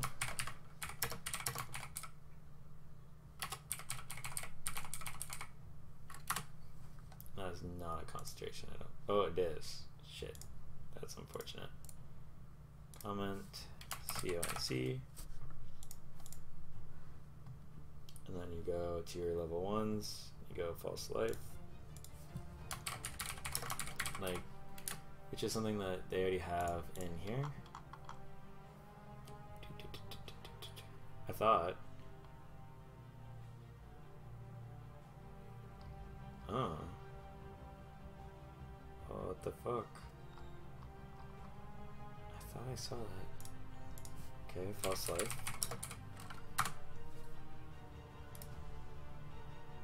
You gain temporary hit points, and you can use it higher to gain 5 additional for each one.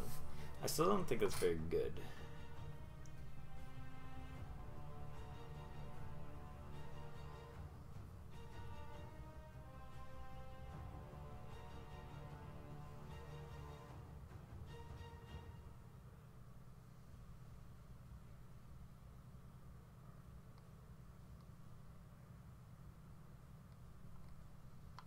Yeah, I don't really understand. Like, that's kind of okay, for sure.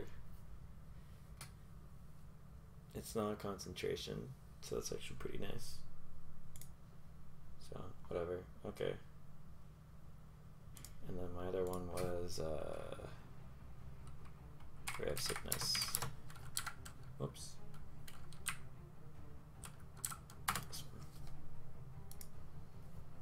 And, so they take 2d8 poison damage, which is pretty good. They fail, it's poisoned. That's beautiful. That's exactly what I wanted for my character, but I couldn't afford it.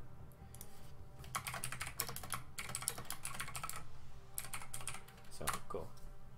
And is that a concentration? No. Perfect. Awesome. That's really cool. Hopefully this does not fuck up the formatting. Whatever. Oh, I mean, it doesn't even hide it.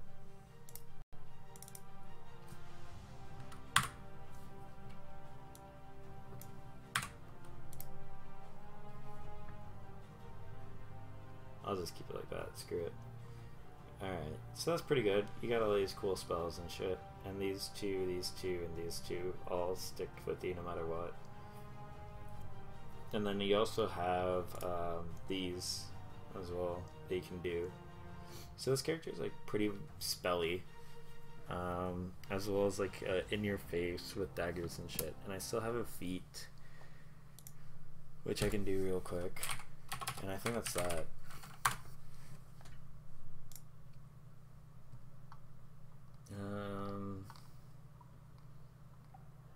And I do dual wielder.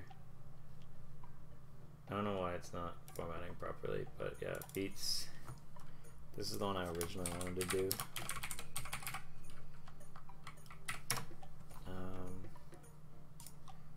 Can I make sure that this works, please? Yeah, cool. So I gain +1 bonus while I'm wielding a separate melee weapon in each hand. You can't use 2-weapon fighting even when the one-handed weapon melee fighters. So that's a different feat, I think.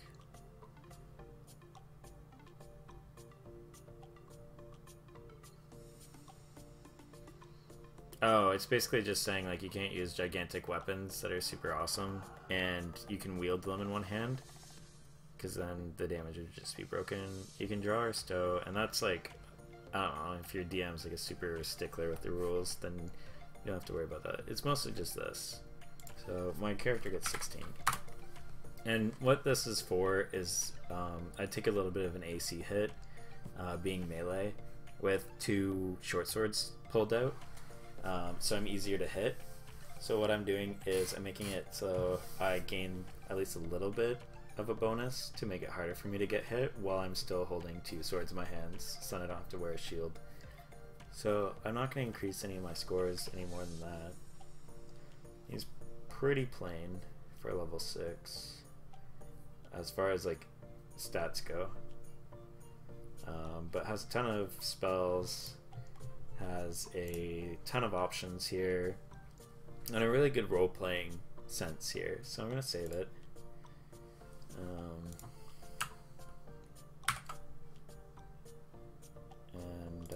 So that's one that I kind of like. Otherwise, what I could do as well is just take off dual wielder, make it go back down to 15, and increase this to 16, increase this to 16.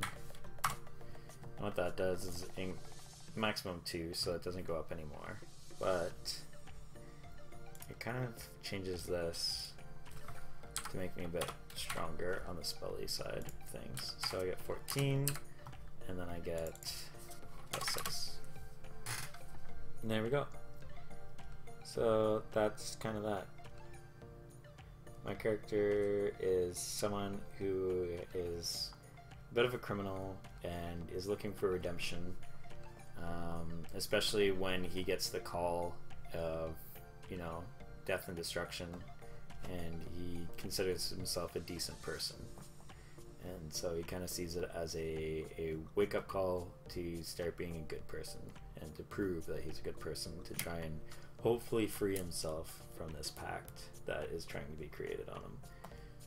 And it is kind of seen as a curse. So I'm pretty sure this is saved. Alright. So now what we can do is we can make a copy, and we'll do a new character.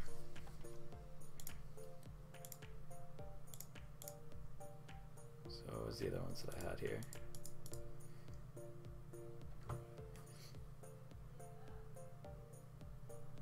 We could do Van Helsing. Let's do that. So let's go back to the cleric. These went from like super fantasy to like anime as shit.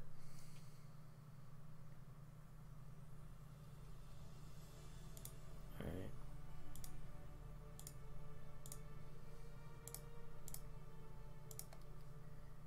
Cool. Alright, so what we can do is do for this one. What does the life domain give me as a Jinnit? Healing energy. I want something that's a little bit more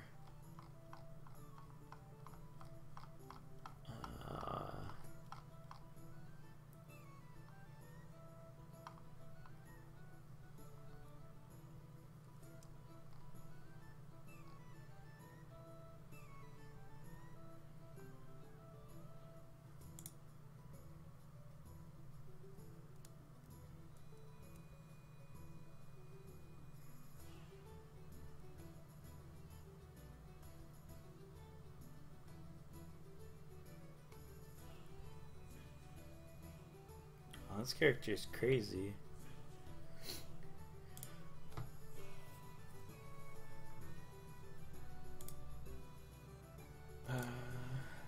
Let's do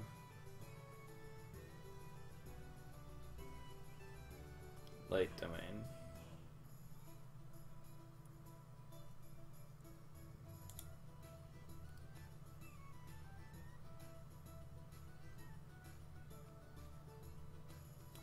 Let's do races 5e.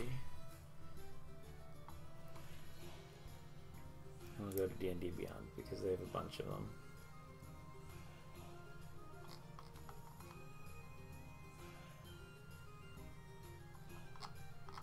Cool.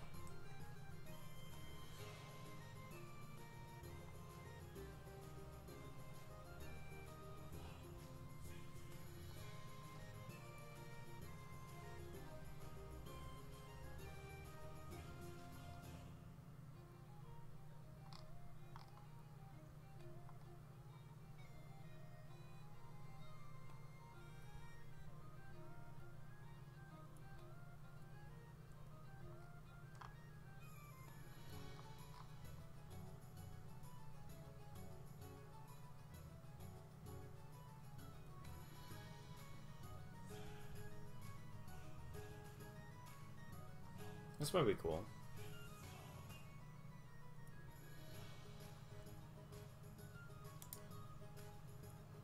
So we're essentially going to be creating a Van Helsing-esque kind of character, with a bit more magic.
That's interesting.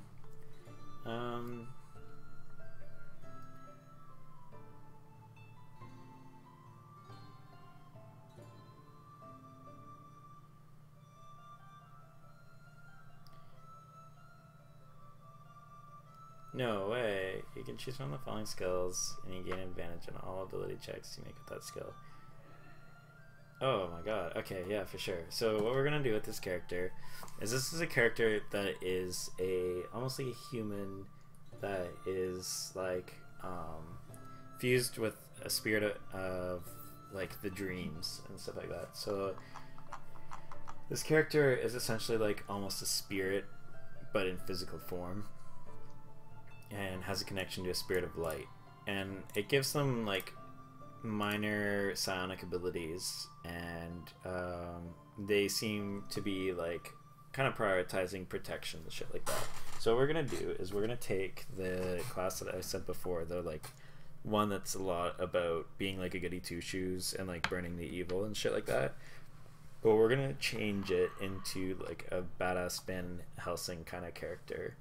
And so it's going to be a character that is connected to the world of dreams and is just like going out hunting down the supernatural.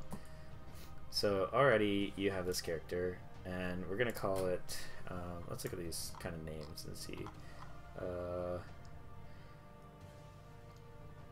Vosh is actually a cool name, but let's do Vesh. Vesh. And what are some last names? Let's do Laren Harath. So it's like a combination of the things that was said on the other one. So we make a copy here, and then we do Vesh Laren Harath. So character creation is kind of like chill, as you can see. And they're known as Kalashtar. So Kalashtar. And these are, this is a cleric of lights. And we'll do a different background, and they're going to be lawful neutral. And then we have to delete all this stuff, because it's not us anymore. Well, actually, proficiency says 3. And that stays the same, that stays the same. These change. So there we go. Alright, so like before, I roll. 6, 4, 6, 3. So that's a really good one already. That's 16. 5, 1. So it's a 5, 11. So it's 11. Oof, this is rough. That was 8, 3, 11. Got that 6 roll. Double sixes and 2, so that was 14. Double sixes, 5 and a 1. That's amazing. That's 17. 1, 2, 3, 4, 5. I got one more.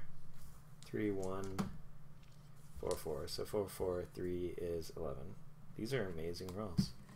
Alright, so but once again, we're going to go straight into this wisdom. This character, once again, is going to be a little bit more of a ranged fighter. And then we're going to go 11. We have 3 11s to put down, so 11, 11, 11. And this was the 14. So these are amazing stats already. Then we go to this guy, and it says your wisdom and charisma both increase by 1. So we go here, wisdom plus 1, and charisma plus 1. And there we go. So that's cool already. So these are pretty much our stats. I'm pretty sure I need to get rid of my things here. So 1, get rid of this, get rid of this.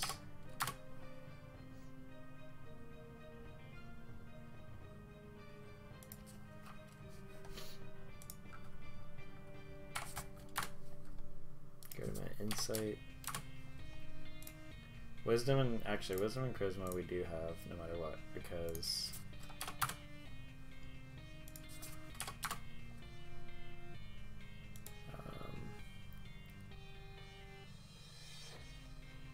cool. So these are all fixed. These two are naturally just because we're picking cleric, so we won't have to worry about that as much. Then we go here, and age we don't have to worry about that sort of stuff. It said they want to be more lawful or good, so he's virtuous and he kind of follows a code, but he is a bit more rogue as a character. Like, I'm naturally kind of more into the roguish kind of characters. Dual mind we're definitely gonna have to put down as a feature. This one's really cool. So I already have a +7 to a wisdom saving throw as this character, but what happens is when I have to make that wisdom saving throw, I can choose to gain advantage on it. So if I roll and it's somehow not good, then I can still make I can make an advantage roll, so I can roll again before they tell me if I succeed or fail, which is really, really good. This is phenomenal too, of resistance to psychic damage.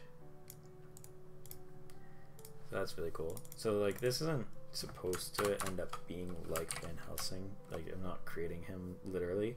I'm just creating a character with that sort of theme, like a Monster Hunter kind of theme. So we're doing, what was it called? Keen Mind. And then we go, you have resistance to psychic damage. That's really, really good. Mind Link, really good. Hopefully do this and it works.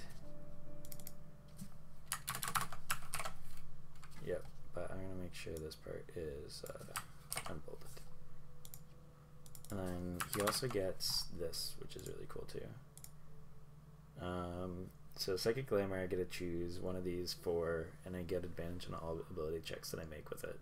So I'm probably going to do Intimidation and Insight, just naturally as a character that is a Monster Hunter kind of thing. Reading something and knowing its intention, as well as being someone that's known for its prowess, and like, these are just like very primal hunty kind of things. So that puts me down to 4. This is one of the broken ones. Alright, and then I think that's everything. I speak Common, Quarry, and one other language, which is probably going to be Abyssal. So I put proficiencies first, and then languages.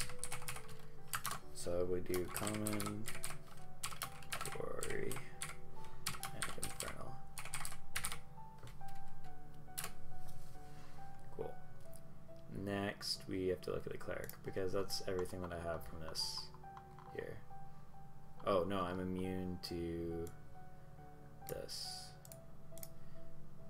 So there's certain spells that can affect me.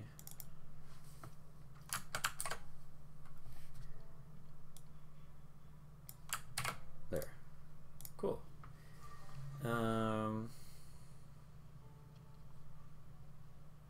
So that's all from just being a specific, oh shit, undo. There we go, I slipped. That's all from just being this race, which is kind of cool. Then we go to cleric, not so much spells, we go up to here, and we do this again, but we're doing the light spell stuff. So we know already that when we go here, it's the 4-3-3, all that sort of shit. The wisdom is higher now, it's +4. So what we do is we increase everything else by 1. Alright, so that's the biggest change here. And then also these do not apply because those are the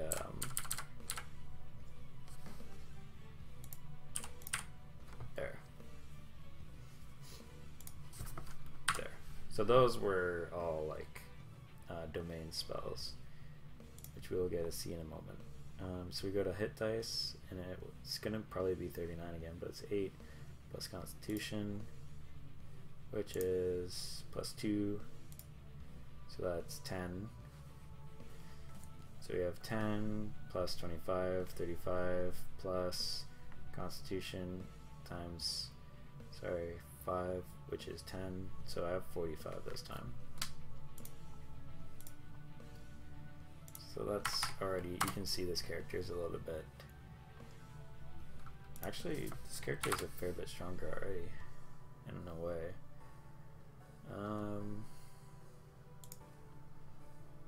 Armor, proficiencies, so we have all this shit.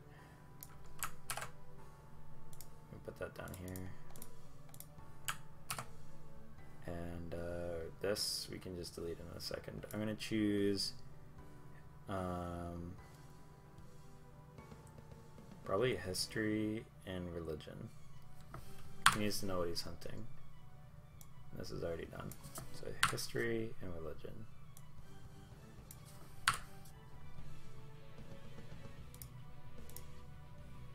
Is this broken too? Yeah. So history, religion. Cool. That's exciting.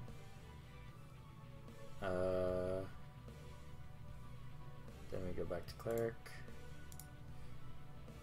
and then we go equipment. We're definitely doing a crossbow.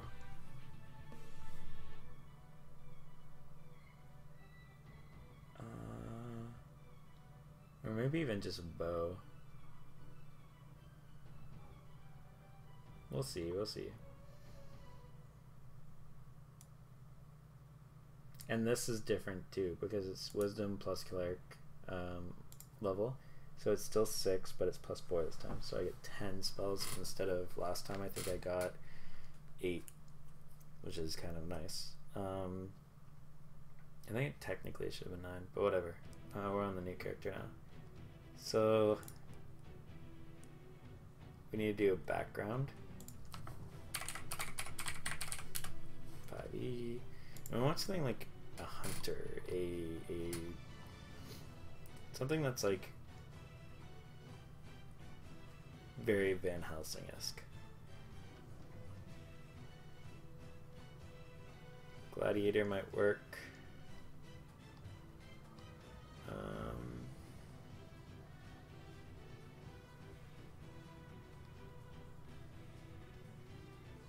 Inquisitor, let's double check that. This might work.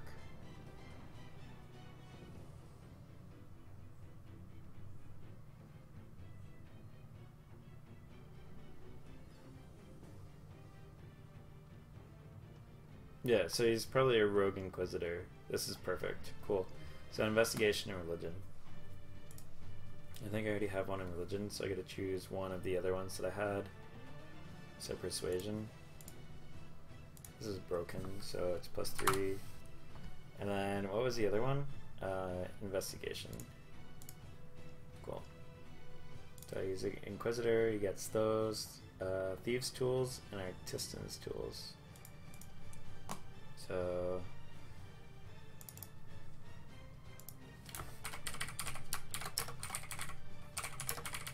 and then we go to Artisan's Tools.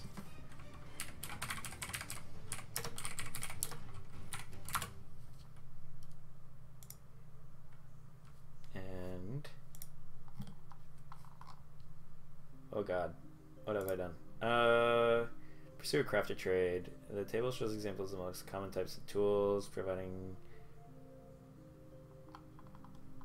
Oh, so it's like these are the ones. So we'll probably do alchemists supplies. So you know there's a little bit of alchemy as well. Really embellish that kind of style. There's an Inquisitor of the Church. Oh, equipment, holy symbol, set of traveler's clothes, and a belt pouch containing 15 gold pieces. These are things that I'm going to get automatically anyway, but yeah, I'll get a holy symbol, pouch,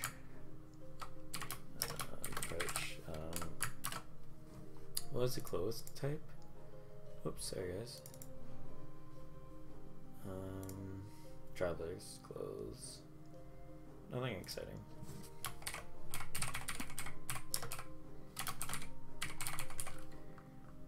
And then I'll also get stuff from the cleric here, which I'll fix in a moment because that's not what I want.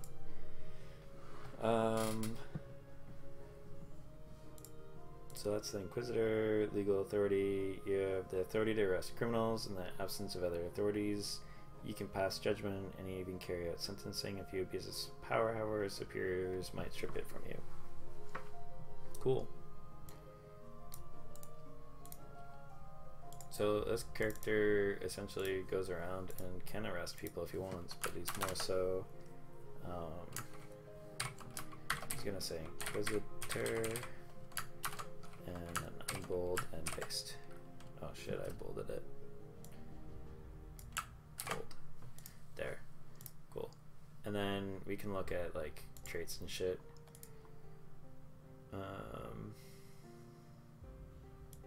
This is pretty good. I'm just gonna grab a couple of these because we don't want to spend too much time bogged down on these sort of small things.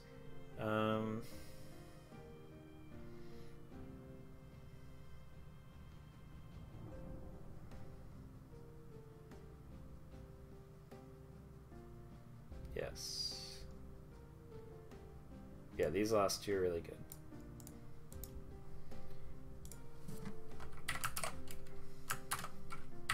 And that will be it for those ones.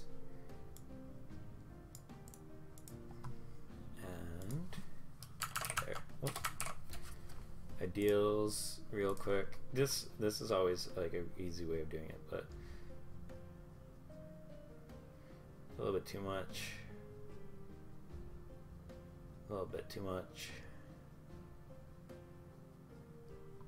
A little bit too much. Definitely.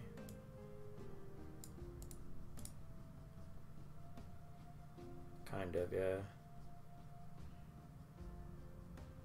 Yeah, definitely that one too.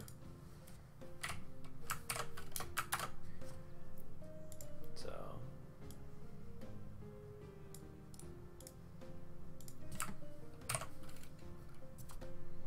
there's the two big ones.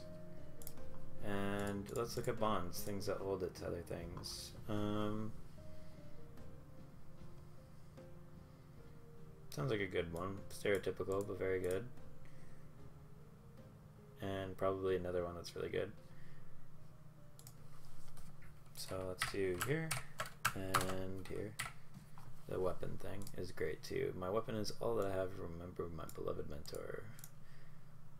So that could probably be a thing. You know, monster comes, kills his family. Guy takes him in as a hunter, and he gains his weapon. So there you go.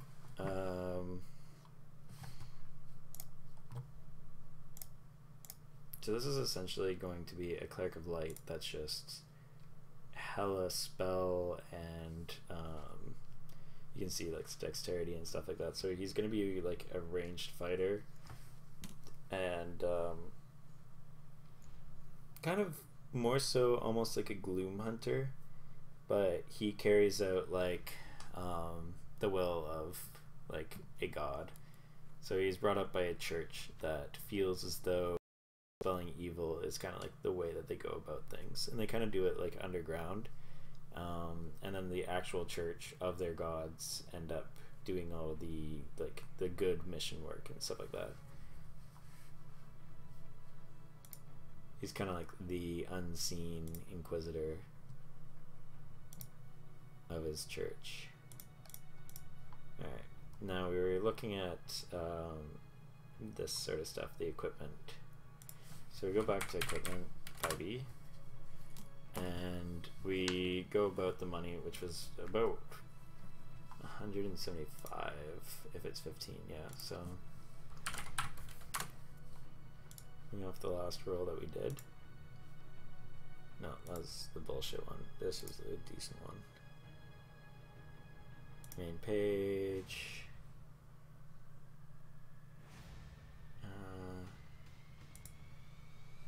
And then equipment here. So for armor, we still want to keep it dexterity based. And we have a pretty good dexterity, don't we? 3? Yeah, so having these, like, it will raise it up a decent amount, but I'll say studded leather. So that's 45 gold. So that's 15 AC.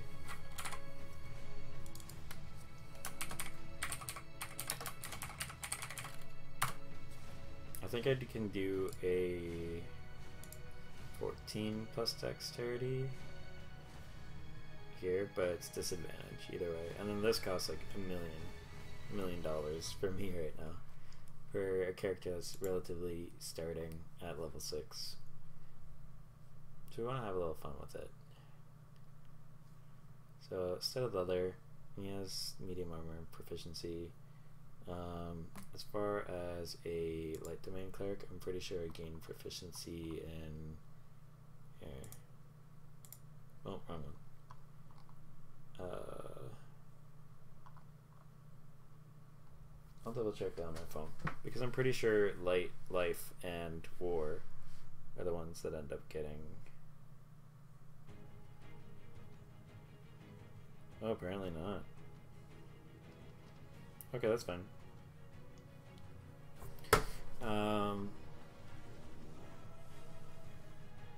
So this is one that I might have to do, the whole feat where I have to increase my shit. Because otherwise I won't get my proficiency bonus. Oh, we'll figure it out.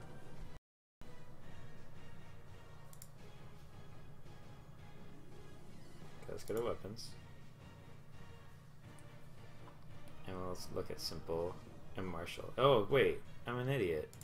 That says martial, right? Oh, all simple. I'm dumb. You could do light crossbow.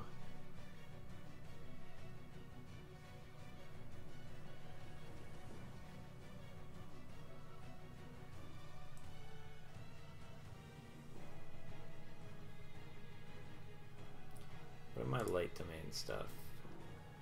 Light cantrip, also first level. When you're attacked by a creature that you can see, you can use your reaction to impose disadvantage.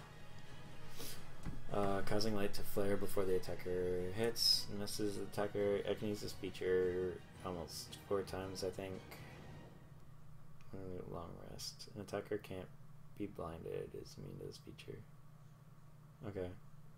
So you can present your holy symbol, and any magical darkness within 30 feet of you is dispelled. Additionally, each hostile creature must make a con save or take radiant damage. 2d10 plus cleric level on a failed saving throw and half as much on a successful one. A creature that has total cover from you is not affected. And you can use warding flare, creature you can see is attacking a creature other than you, which is kind of cool.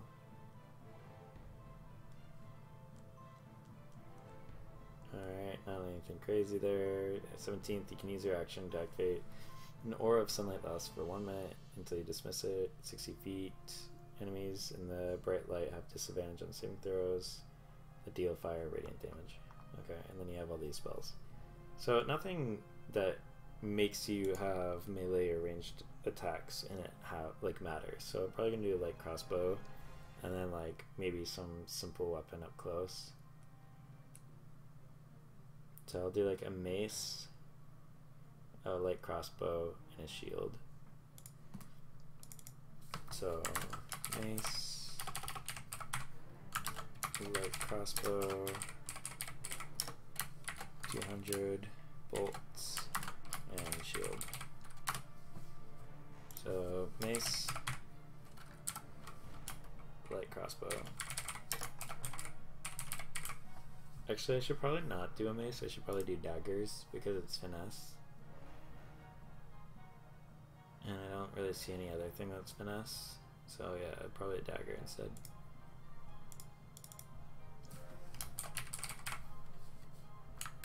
There we go.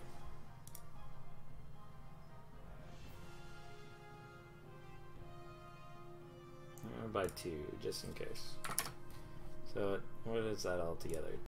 Daggers, 4 gold, a shield which we'll look up, 25 gold, and then it's 2 gold for 20 or 1 gold for 20. So that's 10 gold. Or no, 5 gold, sorry. 5. Yeah, okay. Sorry guys, I'm just doing some maths. 14, 25, that's 29 gold, and then how much is a shield? Armor, shield, 10, so that's 49 gold, or 39 gold, sorry. And it's +2 to armor class, so I'll write this, 17 with shield as the new thing.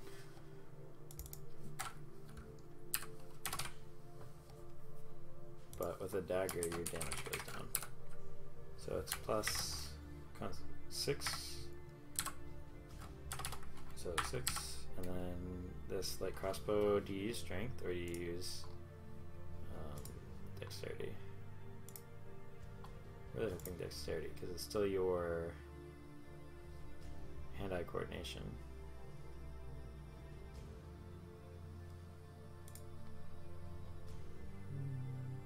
Two-handed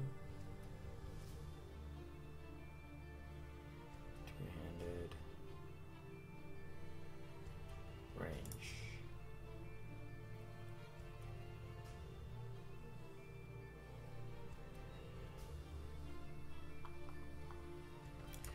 Does a crossbow use dexterity 5e?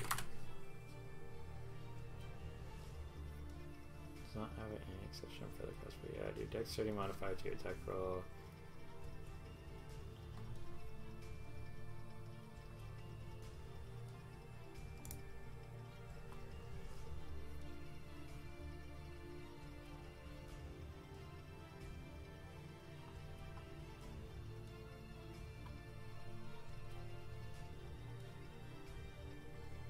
Okay, so it is dexterity based. Good.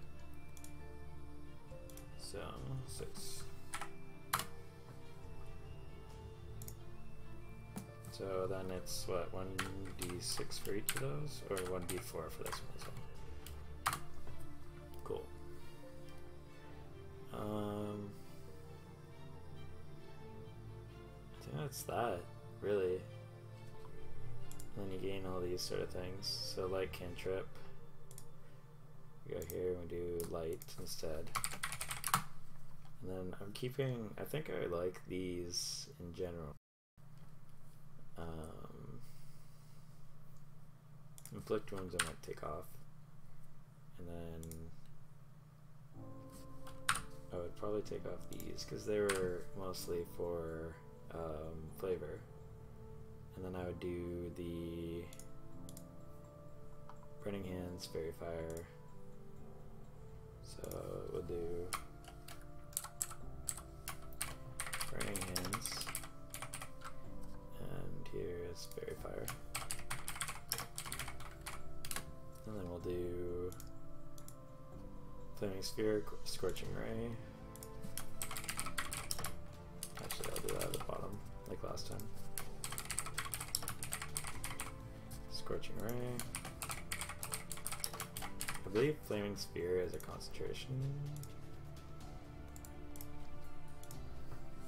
Yeah. So we do this again. There we go. Did I spell that terribly, terribly wrong though? Yeah, there's no H. Huh.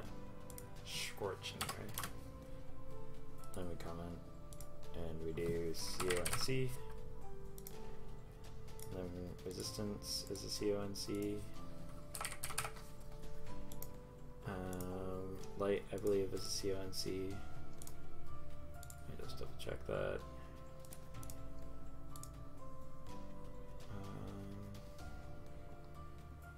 No, it is not. That's good to hear. Daylight and Fireball are also 3rd level, I believe. So Daylight and Fireball. Daylight is concentration? No, cool. Alright, so we have those. Then we have Warding Flare.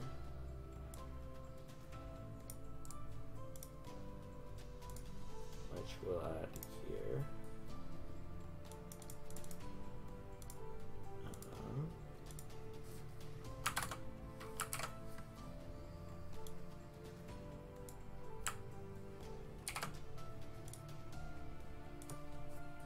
So my guy has like a lot of shit going on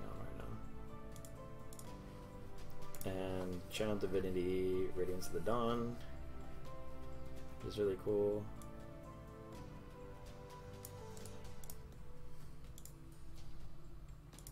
And when an ally or yourself is attacked because of the 6th level part, which is the level that my guy is at. And then we go here and we'll put this here. So Channel Divinity, Radiance of the Dawn, and I also have to move this down because I have to do Channel Divinity regular. But those are all the light domain shits. So I go just back up to this regular guy. I've done all these sort of things. So Channel Divinity.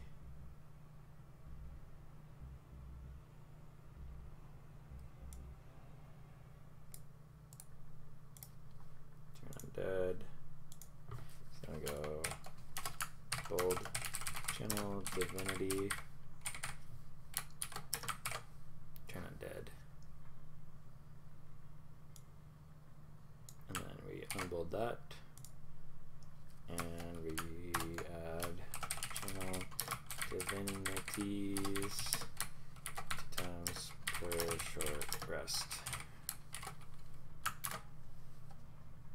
I believe. I'll have to double check the short part, but I'm pretty sure that's what I just read. Between rests.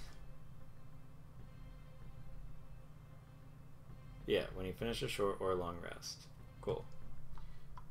That I don't know if I did I? No, because I picked dagger and shit just to fix that. So maybe I'll do sharpshooter as a feat.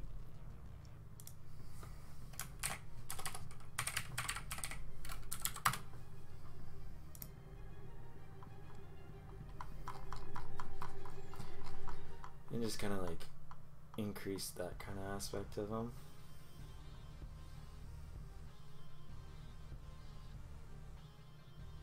Your ranged weapon attacks ignore half cover and 3/4 cover.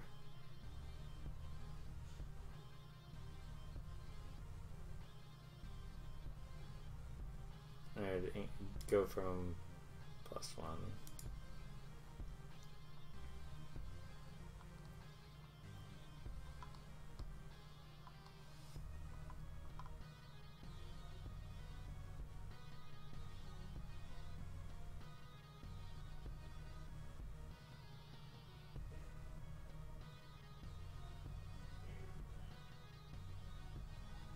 My charisma shit, though.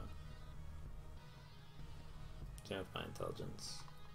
So yeah, sharpshooter might be the best one here.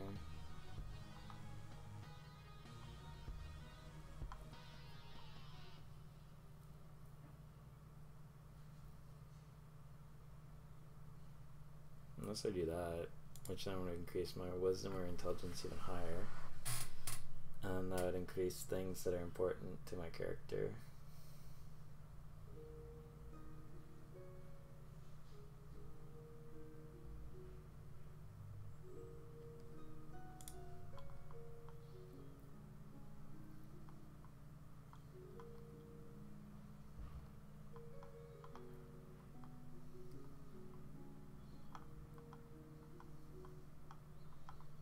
Just looking really quick through all these.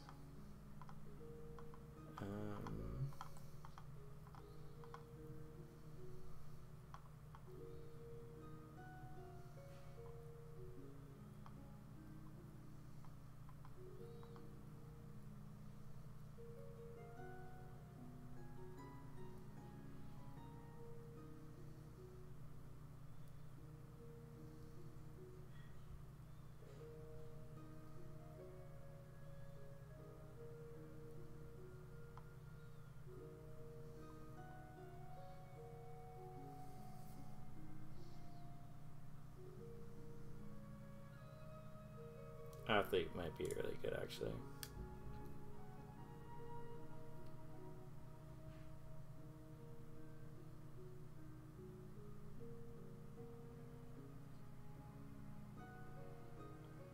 Yeah, I think I might do athlete, and then that will be that for that character.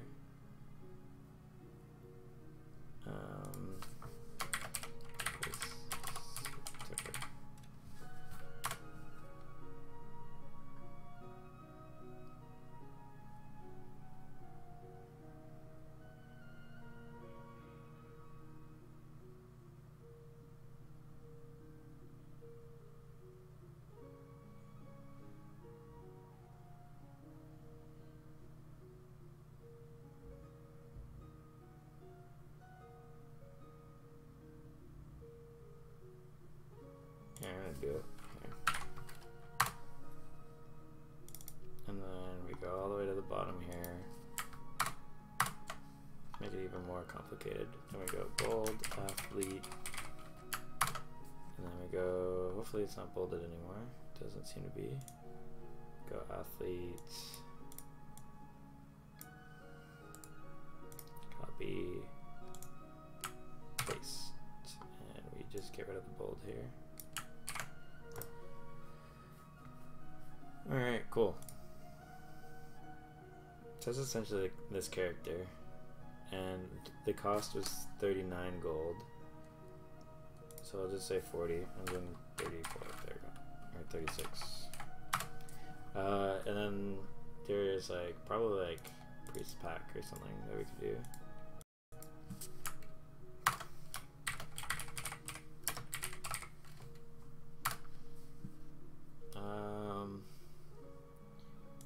How much is silvered ammunition?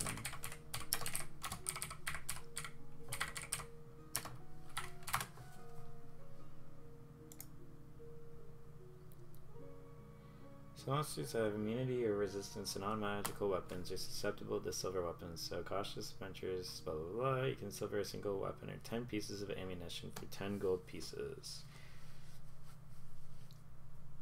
Alright, so I'm probably going to spend 100 gold pieces and make it a silvered dagger.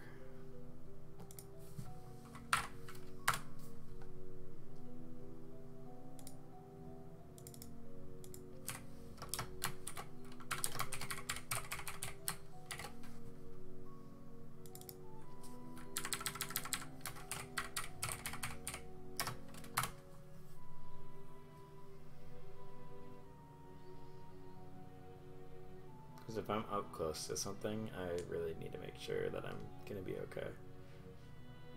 I think that's it. It's just spells. Which I go here and I just go, okay, cool. I gain 10 spells this time, so I'll have one more 3rd level, which will be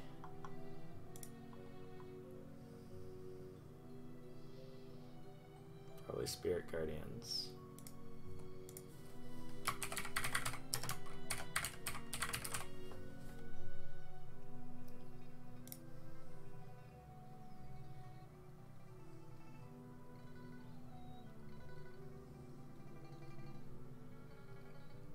I don't need Beacon of Hope. I believe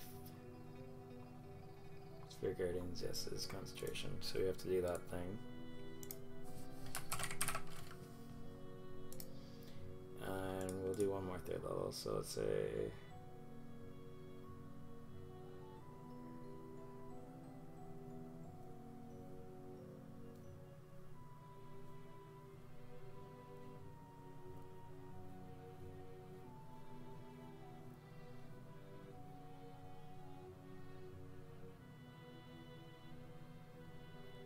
Circle.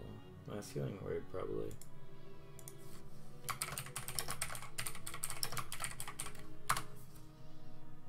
And then level 2. We'll have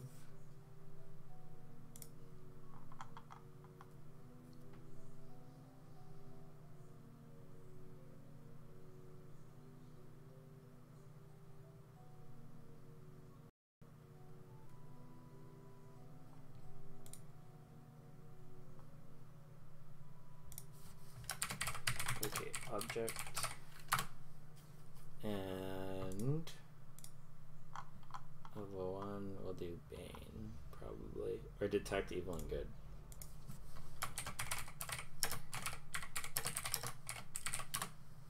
Cool.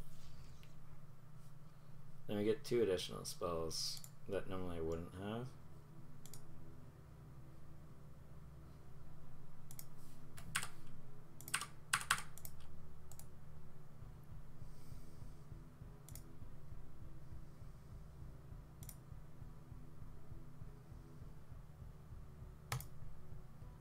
Okay, whatever.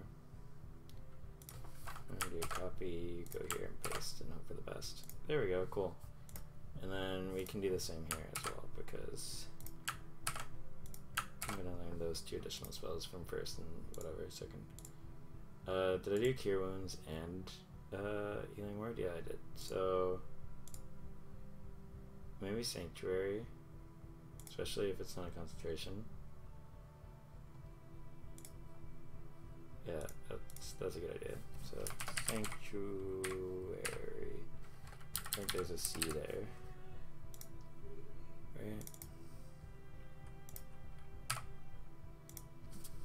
Let me double check. I'm pretty bad at spelling. Sanctuary. Cool, yay. So this is a good one.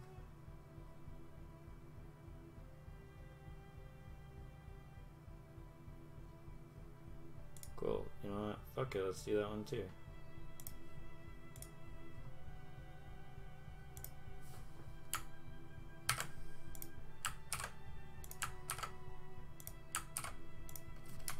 Protection from evil and good. I believe that's concentration. Yes. So comment, C-O-N-T, comment. Boom. So we have those spells now. So I think that's pretty much the character here.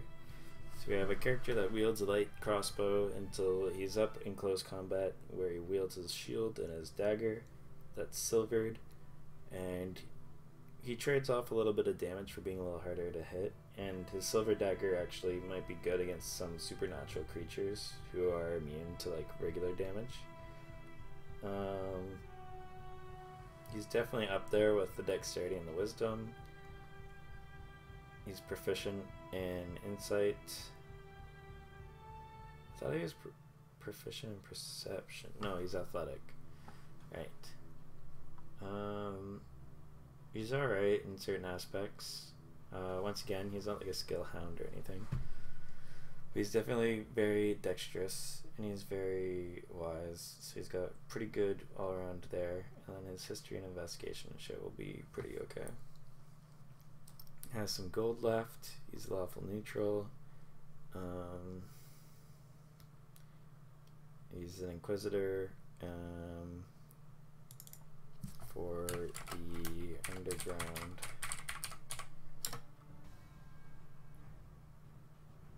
church. There'll be like some actual name to it. But yeah, so already there's two super stereotypical cleric archetypes just completely broken, where we have a light cleric who's usually about dispelling evil and all that sort of stuff, and we turned him into, instead of a holy warrior, into or a crusader, into basically Van Helsing. And then we have, or a psychic Van Helsing even. Then we have the other character that we did, which was a death domain cleric that is already kind of breaking the mold by picking death domain, but we're also not making it like an evil cleric or a cleric of, you know, undeath and necromancy and shit. It's more so a person who has been chosen and has this moral dilemma of, while trying to achieve like redemption. So we have someone that essentially is like picked through circumstance. The Vesh is a character who is kind of roaming the material plane to prevent, you know, bad things from happening, and is kind of an odd one and a weird one to everyone else because he is such a vague, and not vague, but like such a rare sight. Like a Kalishtar is not seen too often in most places, so, you know, having a human that is part spirit and is like kind of supernatural in itself is kind of interesting. But he's going to represent the Inquisition, which is the underground church that people know about, but like they don't say that they're tied to the actual churches of like Pelor or whoever you want to do, which would be associated with light, because they don't want to tarnish those churches. So they just call themselves like the Inquisition or whatever, and they just roam and like kill monsters and make places safer again and stuff like that. But yeah, there's a lot of features and traits for this character, and it's a little bit on the complicated side because you have all the channel divinities, you have the resistance to psychic damage, it's just something you gotta remember. You have a lot of psychic abilities. You have your effect on sleep. You have your dual mind, which is your ability to have advantage on wisdom saving throws if you need them. You have your warding flare, which is a class ability for your light domain. You have the sleeping thing. You have your role as an Inquisition, and you have your feats, and then you also have alchemy things to go through. I'm pretty sure any tools 5e.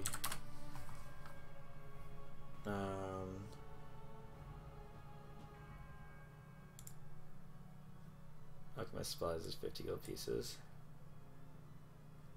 So just for the sake of character, I'm gonna get rid of the breeze pack. Is it alchemist supplies? Yeah.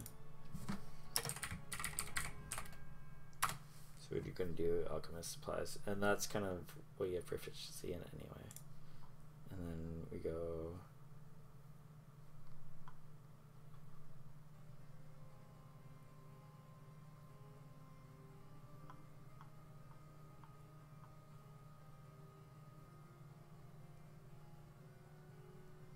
additional.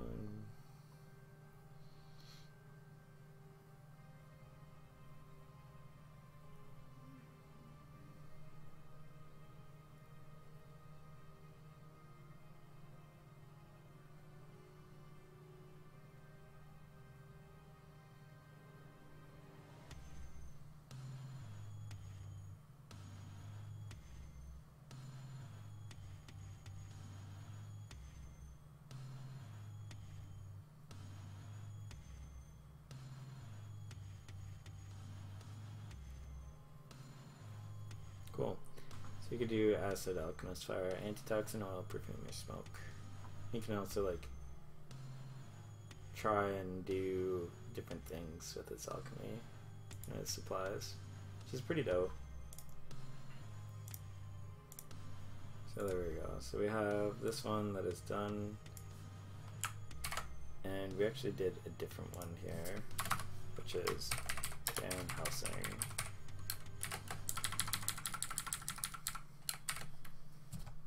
Who is a light domain dex cleric who uses silvered weapons, alchemy, and a crossbow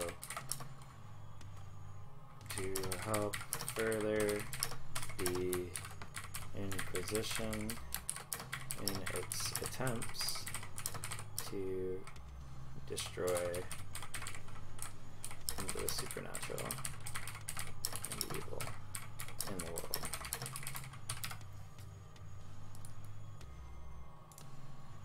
Yeah, I'm bad. Okay.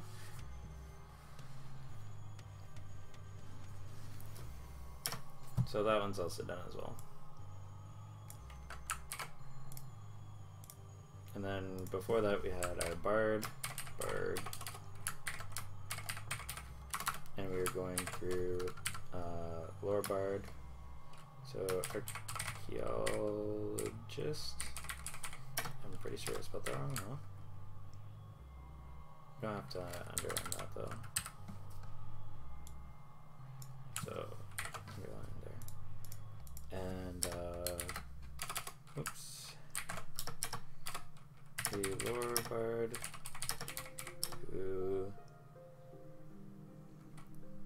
is focused on pursuing the unknown and learning secrets of the past by doing his own hands-on work. Proficient in thieves' tools and dexterous to be able to delve effectively.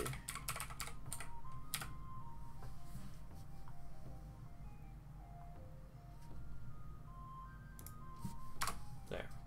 So we have that, and then we can do another bard that's a Culture Glamour, and that's essentially like Freddie Mercury and David Bowie kind of sense, where it's a lot of I don't know, a lot of ridiculous things actually. But we can get rid of cleric now, because clerics we kind of like beaten to death. But we can save this. I really like this character. And then we can do something else. So let's look at classes, 5e.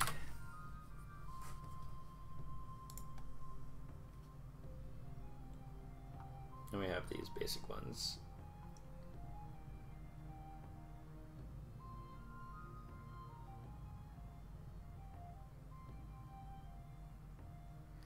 Alright, so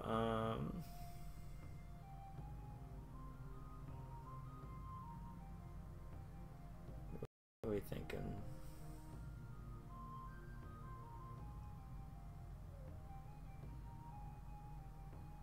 We can make Legolas, which is essentially a fighter, archer, master. We could make a monk, which is like the Avatar and the Last Airbender. Or a ninja. But a lot of these play off of like archetypes already. I really like the sorcerer, because if you go to the sorcerer and then you go to the types of sorcerers. Is it here somewhere?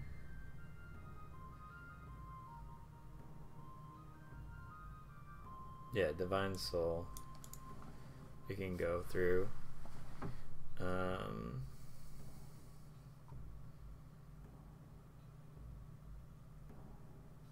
Or even like this Shadowfell would be kind of cool.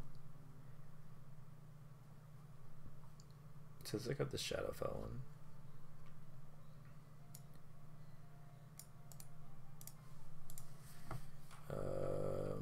paste 5e. Just look at this, baby. You're a creature of shadow. Your innate magic comes from the shadow fell itself. You might trace your lineage to an entity from a place. Perhaps you were exposed to its spell energy and transformed by it. The power of shadow magic casts a strange pall over your physical appearance. The spark of life that sustains you is muffled, as if it struggles to remain viable against the dark energy that imbues your soul. So you basically like are creepy looking automatically. You have huge dark vision. When you go down to 0 HP, you can make a charisma throw and drop to 1 HP once a day, I believe. Let's see. Can you use this feature if you're reduced to 0 hit points by critical damage or radiant damage or critical hit? Yeah, and if it succeeds, you can't use this feature again until you finish the long rest. But that's pretty badass. Hound of Ill Omen. Gain the ability to call forth a howling creature of darkness to harass your foes.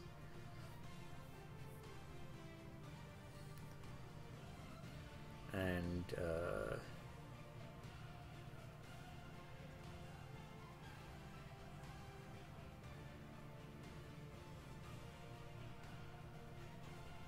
move through other creatures. At the start of its turn, automatically knows its target location, and it's no longer hidden. The hound appears in unoccupied space of your choice. Roll initiative. On its turn, it can move only towards its target by the most direct route, and it can use its only to attack its target.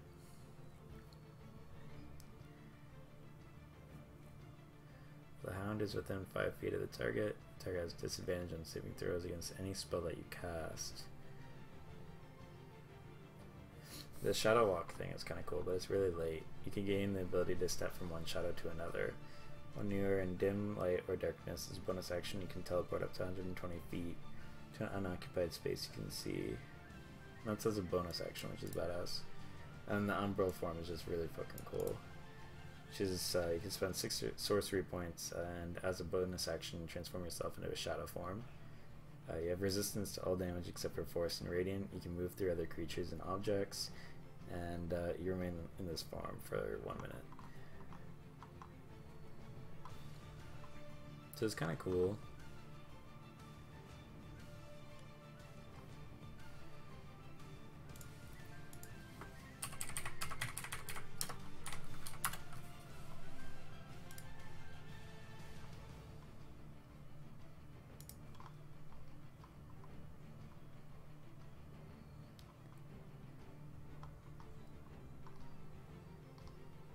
This in itself, though, is pretty unique. Like, the shadow magic aspect is pretty unique in general.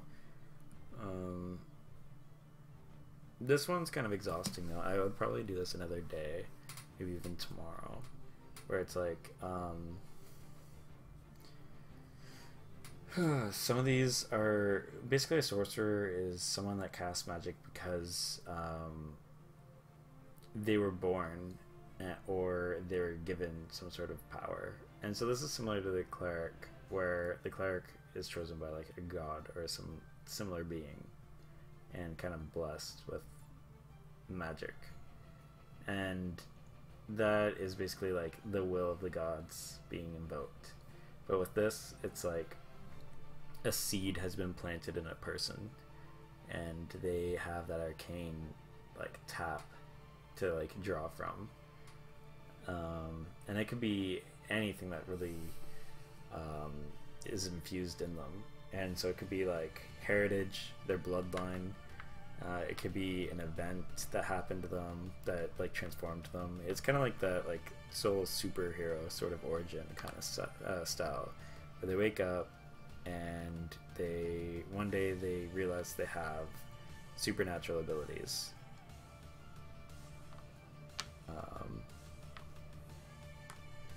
And so shadow magic's a bit difficult because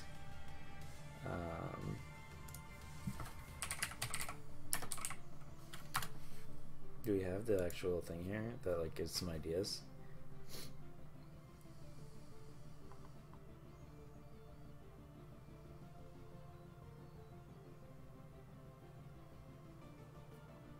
Oh, that's cool. You're trained in making ranged attacks at close quarters. When making a ranged attack while you're within 5 feet of a hostile creature, you do not have disadvantage.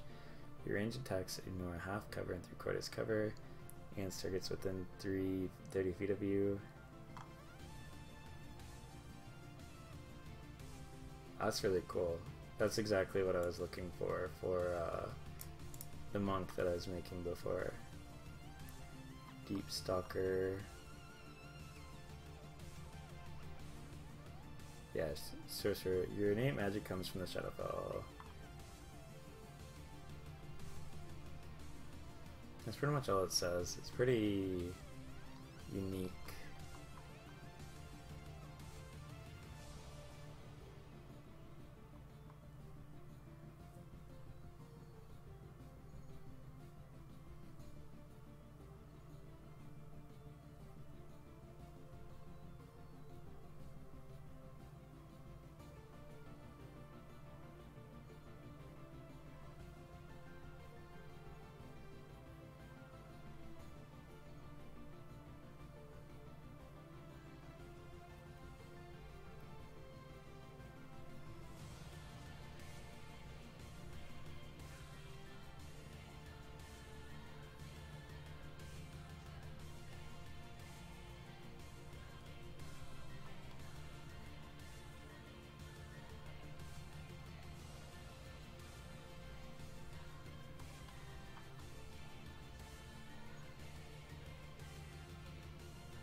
I think that's it for me for today, though. I think this is a few hours in now.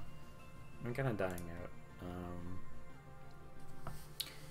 I hope that you guys enjoyed some of the ideas that I have, and this will go up on YouTube. I might edit it down a little bit, but it's just a brainstorming session here for myself, creating a couple of cool ideas and playing around with some ideas. But like, we have this one that I'm planning on playing with the other group on Saturdays, which I unfortunately cannot stream right now because I'm not partaking. I'm working on those days, but Sundays I may have some of these characters come in as NPCs, including one that I've created that is kind of a sea orc, and he is a berserker that is just pretty vicious, has the charger feat, so he's very good at like moving and then dealing massive amounts of damage, and he kind of like is made as a leader as well, so it'll be interesting to see how the rest of the guys deal with that, because they're gonna have to deal with that within a week or two, unless they avoid them altogether, but I don't think they will. I'm pretty sure that they are encountering them at the moment that they're in, actually, so I gotta finish writing for that, but I'm pretty sure that that's what happened when I rolled everything. But I do really like these two ideas that I came up with and we made character sheets for, the Cursed Cleric and the Van Helsing Light Cleric. I think these two are kind of the opposite ideas that kind of move them towards the middle of the morality spectrum and kind of allow your character to play kind of the gray area of things, and I think that's really fun in characters. Like, I feel as though playing like an overly good or an overly evil character gets really boring, and I think that's because when I was growing up with RPGs, like, everyone came up with the alignment system, and it was either like you were punished for not committing to good or evil. Like, if you wanted to kind of play the gray area for a little while, like, it just didn't work because all of the best bonuses were by going all the way in the evil spectrum or all the way in the good spectrum. And so I think now with D&D and being able to do so and not feel like there's some huge tie-in towards going one or the other, I think playing characters that are really, really goody two-shoes or really, really evil aren't as appealing to me, because I feel as though it kind of locks you in as a person playing this character into decisions, and I feel as though like people are a lot more complex than that, and it creates a challenge that I'm not really ready for, where you have to like validate why your evil character is doing a good thing, and you get questioned a lot when a good character is doing a bad thing, And yeah, so it's just like very, very difficult and very, very frustrating, and it feels more of a constricting thing rather than a liberating thing, which is kind of why I play my characters. So when I look at a light domain cleric that might be more of a crusader, or might be more of a you know, someone that goes out and hunts evil and is, you know, like I said, with the, you look up cleric and you look up friggin' images, you know, that says a cleric is a healer, usually a priest and a holy warrior, originally modeled on military orders, right? Like versatile figures, combat and use of divine magic. Then you look at these and it's all people with like maces and armor, and they're like super religious and like astute characters that are super like good and stand by all good, right? And like that's fun. I want to create a character that's like, let's see if there is one here. Let's pull up trickery cleric. All right, let's see what the, oh, okay, look, their image has already changed immediately. You see, like they're a lot more roguish, they're a lot more lithe, and you know, that's an arcane trickster, but yeah, it's just like their imagery kind of changes dramatically, and that's something that I like, is like this is something that it changes up the stereotype, which is nice. And these guys are a lot more on the grayscale. They're not the goody two shoes and shit like that. You go to, you know, death clerics, so like,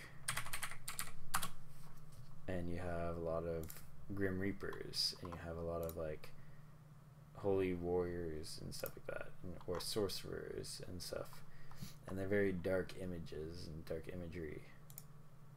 Oh, that one's cool. Oh, that would actually be really cool. Thinking about it. I'm gonna maybe base something off that later. But yeah, and so I feel as though it's really cool if you kind of break that stereotype and you create a character that's very unique. For example, like my bard is kind of like the character overlay on the right hand side there, just as a male, and obviously dressed differently and shit, but he's a lot more like roguish archaeologist. He's like one of those smart guys that's a lot more hands-on and resourceful, and he uses practicality to his advantage and shit like that. So I kind of am hoping that we can continue making characters like this, because it's a lot more fun, and I do really like these two ideas where this guy is a good someone that's looking for redemption, and unfortunately during his quest at redemption, he's been cursed by an evil god who wants to turn him into something like a pawn, and he's trying to like show himself, the world, and the god that like he is not that type of person, and kind of use the typical sense of necromancy and the control over life and death to be more of a good kind of guy. I think that's really cool. So yeah, that's gonna be that for today, guys, and I'll probably drop in a little bit tomorrow, and we'll probably make like 1 or 2 more characters, and that will be it. So thanks for tuning in. I know it's a little bit more of a chill stream when we're just making characters, but I don't know, the D&D content versatility out there is pretty linear and binary, so I wanted to do something a little bit different. So I'll see you guys later.